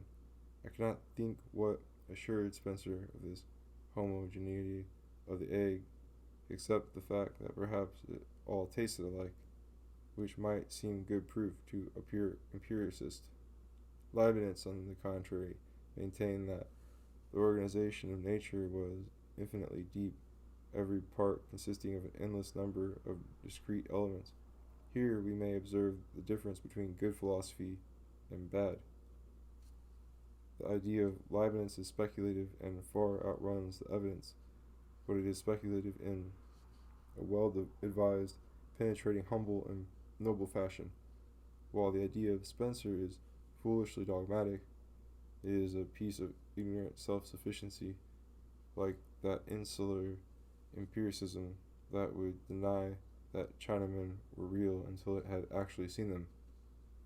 Nature is richer than experience and wider than divination, and it is far rasher and more arrogant to declare that any part of nature is simple than to suggest the sort of complexity that perhaps it might have. M. Bergson, however, is on the side of Spencer. After studiously examining the egg on every side, he would do more than taste it, and considering the source and destiny of it, he would summon his intuition to penetrate to the very heart of it, to its spirit, and then he would declare that this spirit was a vital momentum, without parts and without ideas, and was simplicity itself. He would add that it was the free and original creator of the bird, because it is the essence of spirit to bestow more than it possesses and to build better than it knows. Undoubtedly, actual spirit is simple and does not know how it builds, but for that very reason, actual spirit does not really create or build anything, but merely watches, now with sympathetic, now with shocked attention, what is being created and built for it. Doubtless new things are always arising, new islands, new persons, new philosophies, but that the real cause of them should be simpler than they, that their creator, if I may use this language, should be ignorant and give more than he has. Who can stomach that? Let us grant, however, since the thing is not abstractly inconceivable that eggs really have no structure, to what then shall we attribute the formation of birds? Will it follow that evolution or differentiation, or the law of the passage from the homogeneous to the heterogeneous, or the dialectic of the concept of pure being, or the impulse towards life, or the vocation of spirit is what actually hatches them? Alas, these words are but pedantic and rhetorical cloaks for our ignorance, and to project them behind the facts and regard them as presiding from thence over the course of nature is a piece of the most deplorable scholasticism. If eggs are really without structure, the true causes of the formation of birds are the last conditions, whatever they may be, that introduce that phenomenon and determine its character. The type of the parents, the act of fertilization, the temperature, or whatever else observation might find regularly to precede and qualify that new birth in nature. These facts, if they were the ultimate and deepest facts in the case, would be the ultimate and only possible terms in which to explain it. They would constitute the mechanism of reproduction, and if nature were no finer than that in its structure, science could not go deeper than that in its discoveries. And although it is frivolous to suppose that nature ends in this way at the limits of our casual apprehension and has no hidden roots, yet philosophically that would be as good a stopping place as any other.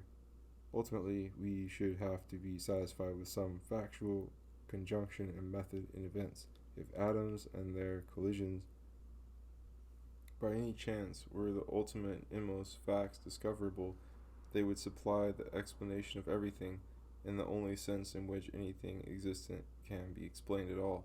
If somebody then came to us enthusiastically and added that the will of the atoms so to be and move was the true cause, or the will of God that they should move so, he would not be reputed, I suppose, to have thrown a bright light on the subject. Yet this is what M. Bergson does in his whole defense of metaphysical vitalism, and especially in the instance of the evolution of eyes by two different methods, which is his palmary argument. Since in some mollusks and in vertebrates, organs that coincide in being organs of vision are reached by distinct paths, it cannot have been the propulsion of mechanism in each case, he says, that guided the developments which, being divergent, would never have led to coincident results, but the double development must have been guided by a common tendency towards vision. Suppose what some young man in a laboratory may by this time have shown to be false, that M. Bergson's observations have sounded the facts to the bottom. It would then be of the ultimate nature of things that, given light and the other conditions, the two methods of development will end in eyes, just as for a peasant it is of the ultimate nature of things that puddles can be formed in two quite opposite ways, by rain falling from heaven and by springs issuing from the earth. But as the peasant would not have reached a profound insight into nature if he had proclaimed the presence in her of a tendency to puddles to be formed in inexplicably different ways, so the philosopher attains to no profound insight when he proclaims in her a tendency to vision. If those words express more than ignorance, they express the love of it. Even if the vitalists were right in despairing of further scientific discoveries, they would be wrong in offering their verbiage as a substitute. Nature may possibly have only a very loose, hazy constitution, to be watched and understood as sailors watch and understand the weather, but Neptune and Ilus are not thereby proved to be the authors of storms. Yet M. Bergson thinks if life could only be safely shown to arise unaccountably, that would prove the invisible efficacy of a mighty tendency to life. But would the ultimate contexture and miracle of things be made less arbitrary and less a matter of brute fact by the presence behind them of an actual and arbitrary effort that such should be their nature? If this word effort is not a mere figure of rhetoric, a name for a movement in things of which the end happens to interest us more than the beginning, if it is meant to be an effort actually and consciously existing, then we must proceed to ask, why did this effort exist? Why did it choose that particular end to strive for? How did it reach the conception of that end, which had never been realized before, and which no existent nature demanded for its fulfillment? How did the effort, once made specific, select the particular matter it was to transform. Why did this matter respond to the disembodied effort that it should change its habits? Not one of these questions is easier to answer than the question why nature is living or animals have eyes. Yet, without seeking to solve the only real problem, namely how nature is actually constituted, this introduction of metaphysical powers raises all the others artificially and without occasion. This side of M. Bergson's philosophy illustrates the worst and most familiar vices of metaphysics. It marvels at some appearance, not to investigate it, but to give it an unctuous name. Then it turns this name into a power that by its operation creates the appearance. This is simply verbal mythology or the hypostasis of words, and there would be some excuse for a rude person who should call it rubbish. The metaphysical abuse of psychology is as extraordinary in modern Europe as that of fancy ever was in India, or of rhetoric in Greece.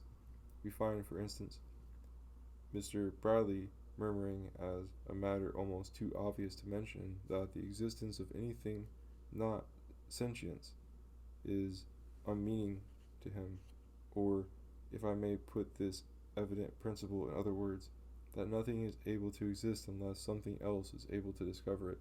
Yet even if discovered, the poor candidate for existence would be foiled, for it would turn out to be nothing but a modification of the mind falsely said to discover it. Existence and discovery are conceptions which the malicious criticism of knowledge, which is the psychology of knowledge abused, pretends to have discarded and outgrown altogether. The conception of immediacy has taken their place. This malicious criticism of knowledge is based on the silent assumption that knowledge is impossible. Whenever you mention anything, it baffles you by talking instead about your idea of what you mention, and if you describe the origin of anything, it substitutes, as a counter-theory, its theory of the origin of your description. This, however, would not be a counter-theory at all if the criticism of knowledge had not been corrupted into negative dogma, maintaining that ideas of things are the only things possible and that therefore only ideas and not things can have an origin. Nothing could better illustrate how deep this cognitive impotence has got into people's bones than the manner in which in the latest schools of philosophy it is being disavowed, for unblushing idealism is distinctly out of fashion. M. Bergson tells us he has solved a difficulty that seemed hopeless by avoiding a fallacy common to idealism and realism. The difficulty was that if you started with self-existent matter, you could never arrive at mind. And if you started with self-existent mind, you could never arrive at matter. The fallacy was that both schools innocently supposed there was an existing world to discover, and each thought it possible that its view should describe that world as it really was. What now is M. Bergson's solution? That no articulated world, either material or physical, exists at all, but only a tendency or enduring effort to evolve images of both sorts, or rather to evolve images which in their finer texture and vibration are images of matter, but which grouped and foreshortened in various ways are images of minds. The idea of nature and the idea of consciousness are two apperceptions or syntheses of the same stuff of experience. The two worlds thus become substantially identical, continuous, and superposable. Each can merge insensibly into the other to perceive all the influences of all the points of all bodies would be to sink to the condition of a material object. To perceive some of these influences by having created organs that shut out the others is to be a mind. The solution is obtained by substituting, as usual, the idea of things for the things themselves, and cheating the honest man who was talking about objects by answering him as if he were talking about himself. Certainly, if we could limit ourselves to feeling life flow and the whole world vibrate, we should not raise the question debated between realists and idealists, but not to raise a question is one thing, and to have solved it is another. What has really been done is to offer us a history on the assumption of idealism, of the idea of mind and the idea of matter. This history may be correct enough psychologically, and such as a student of the life of reason might possibly come to, but it is a mere evasion of the original question concerning the relation of this mental evolution to the world it occurs in. In truth, an enveloping world is assumed by these hereditary idealists not to exist. They rule it out a priori, and the life of reason is supposed by them to constitute the whole universe. To be sure, they say they transcend idealism no less than realism, because they mark the point where, by contrast or selection from other objects, the mind has come to be distinguished. But the subterfuge is in vain, because by mind they mean simply the idea of mind, and they give no name except perhaps experience to the mind that forms that idea. Matter and mind, for these transcendentalists, posing as realists, merge and flow so easily together only because both are images or groups of images, an original mind presupposed but never honestly posited. It is in this forgotten mind, also as the professed idealists urge, that the relations of proximity and simultaneity between various lives can alone subsist, if to subsist is to be experienced. There is, however, one point of real difference, at least initially, between the idealism of M. Bergson and that of his predecessors. The universal mind for Bergson is in process of actual transformation. It is not an omniscient God, but a cosmic sensibility. In this sensibility, matter, with all its vibrations felt in detail, forms one moving panorama together with all minds, which are patterns visible at will from various points of view in that same woof of matter. And so the great experiment crawls and shoots on, the dream of a giant without a body, mindful of the past, uncertain of the future, shuffling his images and threading his painful way through a labyrinth of cross purposes. Such at least is the notion which the reader gathers from the prevailing character of Bergson's words, but I am not sure that it would be his ultimate conclusion. Perhaps it is to be out of sympathy with his spirit to speak of an ultimate conclusion at all. Nothing comes to a conclusion, and nothing is ultimate.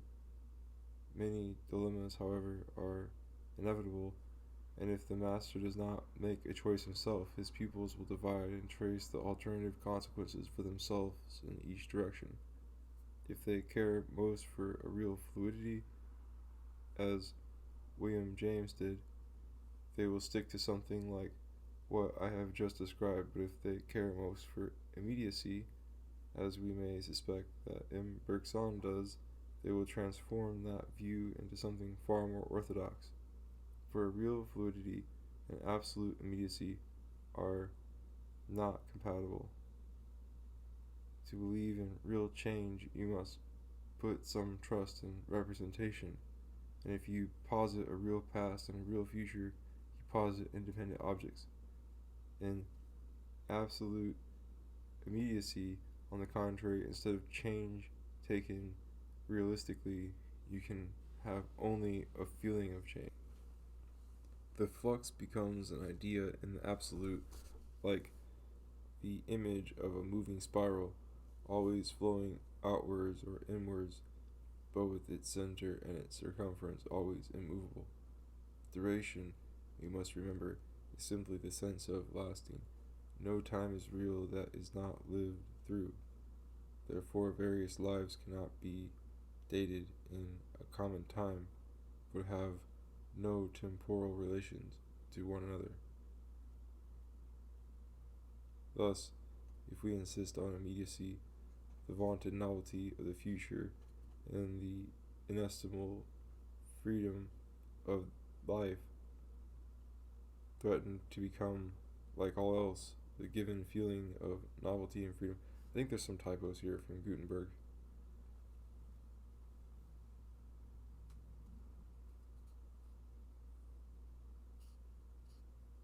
Thus, if we insist on immediacy, the vaunted novelty of the future, and the inestimable freedom of life threaten to become, like all else, the given feeling of novelty or freedom in passing from a given image of the past to a given image of the future, all these terms being contained in the present, and we have reverted to the familiar conception of absolute immutability in absolute life.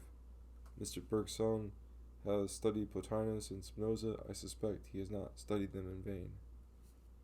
Nor is this the only point at which this philosophy, when we live a while with it, suddenly drops its mask of novelty and shows us a familiar face.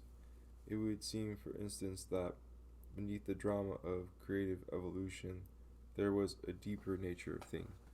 For apparently creative evolution, apart from the obstacle of matter, which may be explained away idealistically, has to submit to the following conditions. First, to create in sequence not all at once. Second, to create some particular sequence only, not all possible sequences side by side. And third, to continue the one sequence chosen, since if the additions of every new moment were irrelevant to the past, no sequence, no vital persistence or progress would be secured, and all effort would be wasted. These are compulsions, but it may also, I suppose, be thought a duty on the part of the vital impulse to be true to its initial direction and not to halt, as it well might, like the self-reversing will of Schopenhauer, on perceiving the result of its spontaneous efforts. Necessity would thus appear behind liberty and duty before it, thus summons to life to go on, and these conditions imposed upon it might then very plausibly be attributed to a deity existing beyond the world, as is done in religious tradition. And such a doctrine, if Bergson should happen to be holding it in reverse, would perhaps help to explain some obscurities in his system, such, for instance, as the power of potentiality to actualize itself, of equipoise to become suddenly emphasis on one's particular part, and of spirit to pursue an end chosen before it is conceived, and when there is no nature to predetermine it. It has been said that Bergson's system precludes ethics. I cannot think the observation just, apart from the moral inspiration which appears throughout his philosophy, which is indeed a passionate attempt to exalt or debase values into powers. It offers, I should say, two starting points for ethics. In the first place, the elan vital ought not to falter, although it can do so. Therefore, to persevere, labor, experiment, propagate must be duties, and the opposite must be sins. In the second place, freedom, in adding uncaused increments to life, ought to do so in continuation of the whole past, though it might do so frivolously. Therefore, it is a duty to be studious, consecutive, loyal. You may move in any direction, but you must carry the whole past with you. I'll not say this suggests a sound system of ethics, because it would be extracted from dogmas which are physical and incidentally incredible, nor would it represent a mature, disillusioned morality, because it would look to the future and not to the eternal. Nevertheless, it would be deeply ethical, expressing the feelings that have always inspired Hebraic morality. A good way of testing The caliber of philosophy is to ask what it thinks of death. Philosophy, said Plato, is a meditation on death, or rather, if we would do justice to his thought and aspiration to live disembodied, and Schopenhauer said that the spectacle of death was the first provocation of philosophy. Bergson has not yet treated of this subject, but we may perhaps perceive for ourselves the place that it might occupy in his system. Life, according to him, is the original and absolute force. In the beginning, however, it was only a potentiality or tendency. To become specific life had to emphasize and bring exclusively to consciousness here and there special possibilities of living, and where these special lives have their chosen boundary, if this way of putting it is not too Fichtean, they posit or create a material environment. Matter is the view each life takes out of what for it are rejected or abandoned possibilities of living. This might show how the absolute will to live, if it was to be carried out, would have to begin by evoking a sense of dead or material things about it. Would not show how death could ever overtake the will itself. If matter were merely the periphery which life has to draw around itself in order to be a definite life, matter could never abolish any life, as the ring of a circus or the sand of the arena can never abolish the show for which they have been prepared. Life would then be fed and defined by matter, as an artist is served by the matter he needs to carry on his art. Yet, in actual life, there is undeniably such a thing as danger and failure. Bergson even thinks that the facing of increased dangers is one proof that vital force is an absolute thing, for if life were in equilibrium, it would not displace itself and run new risks of death by making itself more complex and ticklish, as it does in the higher organisms and the finer arts. Yet, if life is the only substance, how is such a risk of death possible at all? I suppose the special life that arises about a given nucleus of feeling, by emphasizing some of the relations which that feeling has in the world, might be abolished if a greater emphasis were laid on another set of its relations, starting from some other nucleus. We must remember that these selections, according to Bergson, are not apperceptions merely, they are creative efforts. The future constitution of the flux will vary in response to them. Each mind sucks the world, so far as it can, into its own vortex. A cross-apperception will then amount to a contrary force. Two souls will not be able to dominate the same matter in peace and friendship. Being forces, they will pull that matter in different ways. Each soul will tend to devour and to direct exclusively the movement influenced by the other soul. The one that succeeds in ruling that movement will live on, the other, I suppose, will die.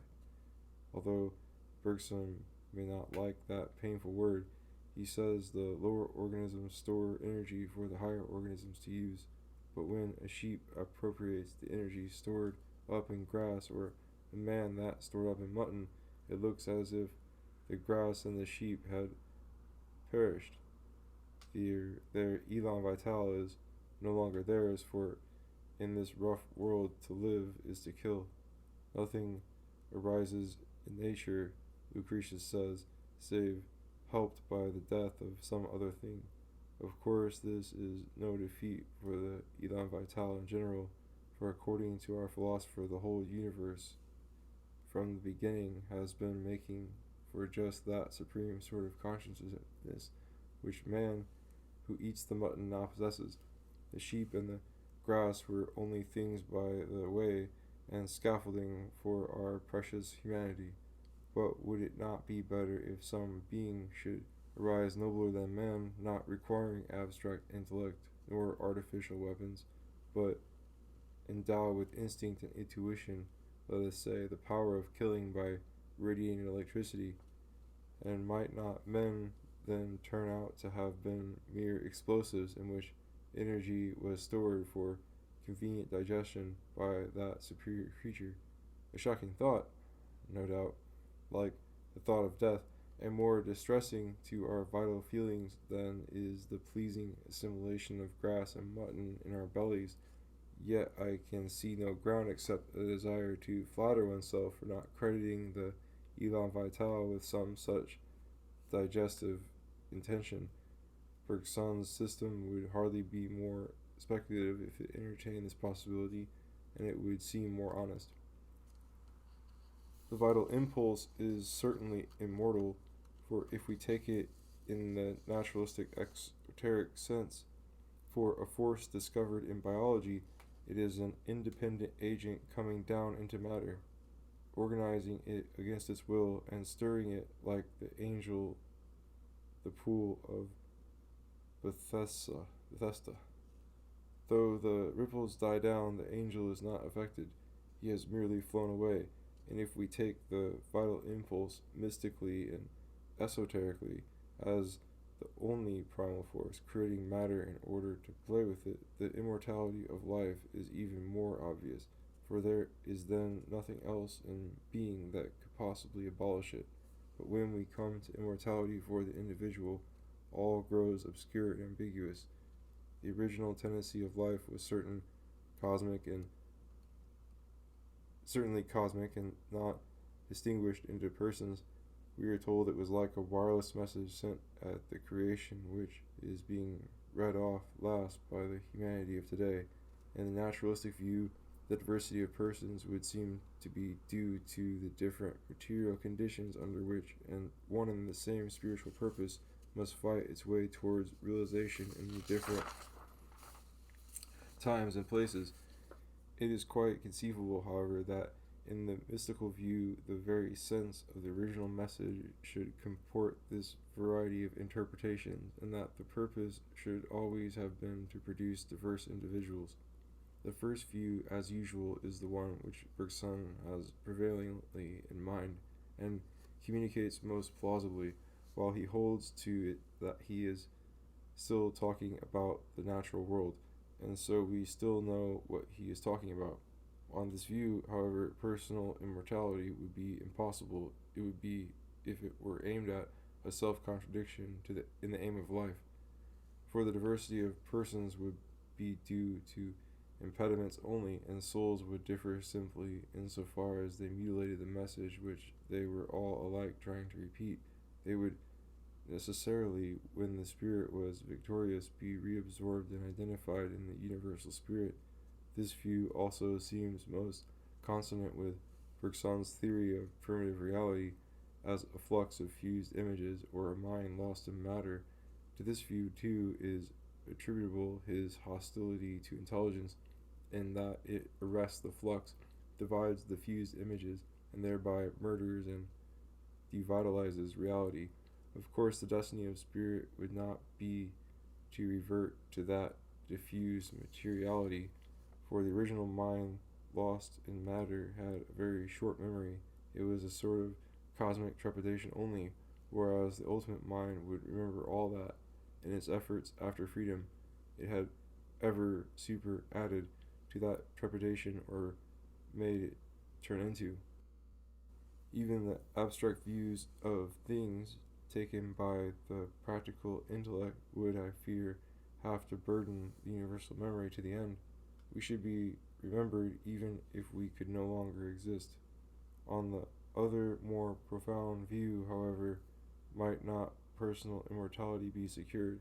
Suppose the original message said, "Translate me into 1,000 tongues," and fulfilling its duty, the universe would then continue to divide its dream into phantom individuals, as it had to insulate its parts in the beginning in order to dominate and transform them freely. So it would always continue to insulate them, so as not to lose its cross vistas and its mobility. There is no reason, then, why individuals should not live forever, but a condition seems to be involved which may well make belief stagger. It would be impossible for the universe to divide its images into particular minds unless it preserved the images of their particular bodies also. Particular minds arise according to this philosophy in the interest of practice. which means biologically to secure a better adjustment of the body to its environment so that it may survive. Mystically, too, fundamental force is a half-conscious purpose that practice or freedom should come to be, or rather that an apparition of experience of practice and freedom should arise. For in this philosophy, appearance is all.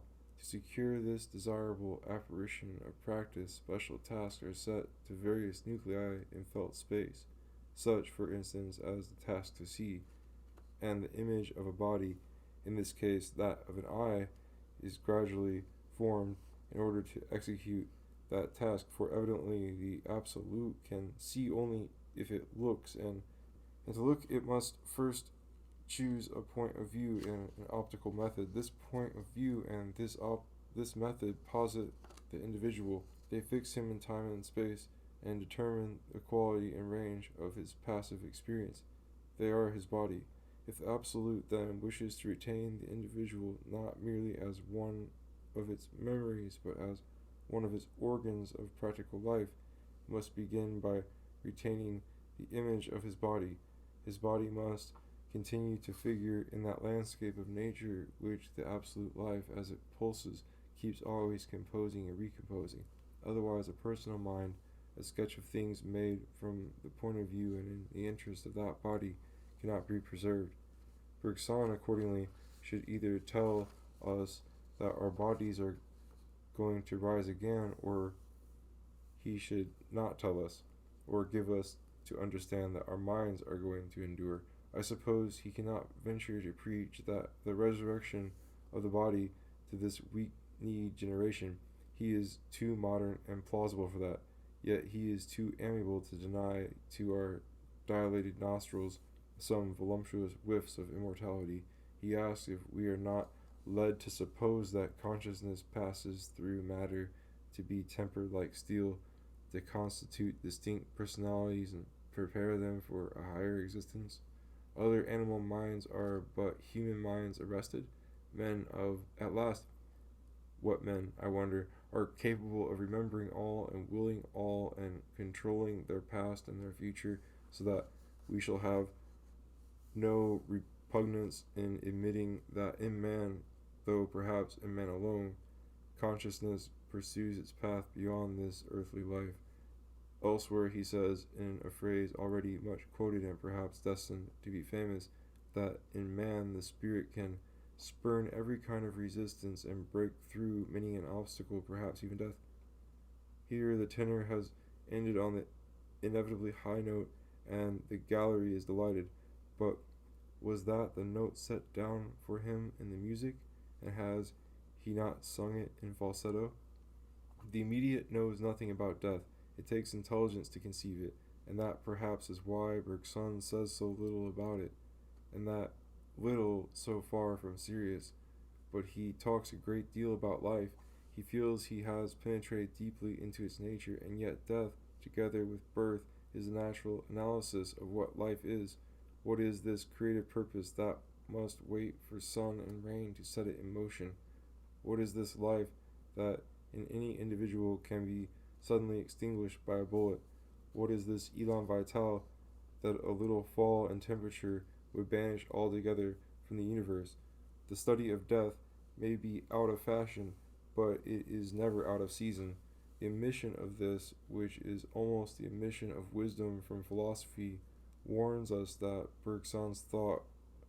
in Bergson's thought we have something occasional and partial, the work of an astute apologist, a party man driven to desperate speculation by a timid attachment to prejudice. Like other terrified idealisms, the system of Bergson has neither good sense, nor rigor, nor candor, nor solidity. It is a brilliant attempt to confuse the lessons of experience by refining upon its texture, an attempt to make us halt for the love of primitive illusions in the path of discipline and reason. It is likely to prove a successful attempt because it flatters the weaknesses of the moment, expresses them with emotion, and covers them with a feint at scientific speculation. It is not, however, a powerful system, like that of Hegel, capable of bewildering and obsessing many who have no natural love for shams. Bergson will hardly bewilder. His style is too clear. The field where his just observations lie, the immediate, is too well defined, and the mythology which results from projecting the terms of the immediate into the absolute and turning them into powers is too obviously verbal. He will not long impose on any save those who enjoy being imposed upon, but for a long time he may increase their number. His doctrine is indeed alluring. Instead of telling us, as a stern and contrite philosophy would, that the truth is remote, difficult, and almost undiscoverable by human efforts, that the universe is vast and unfathomable, yet that the knowledge of its ways is precious to our better selves, if we would not live befooled.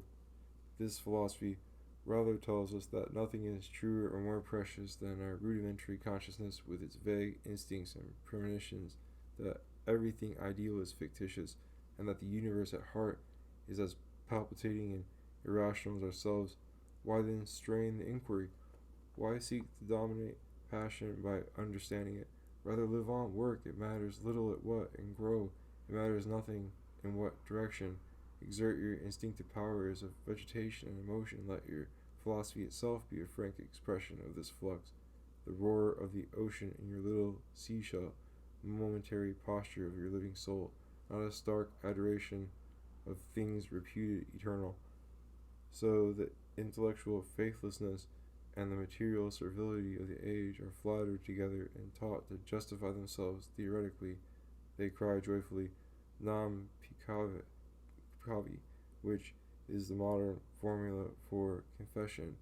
Bergson's philosophy itself is a confession of a certain mystical rebellion and atavism in the contemporary mind.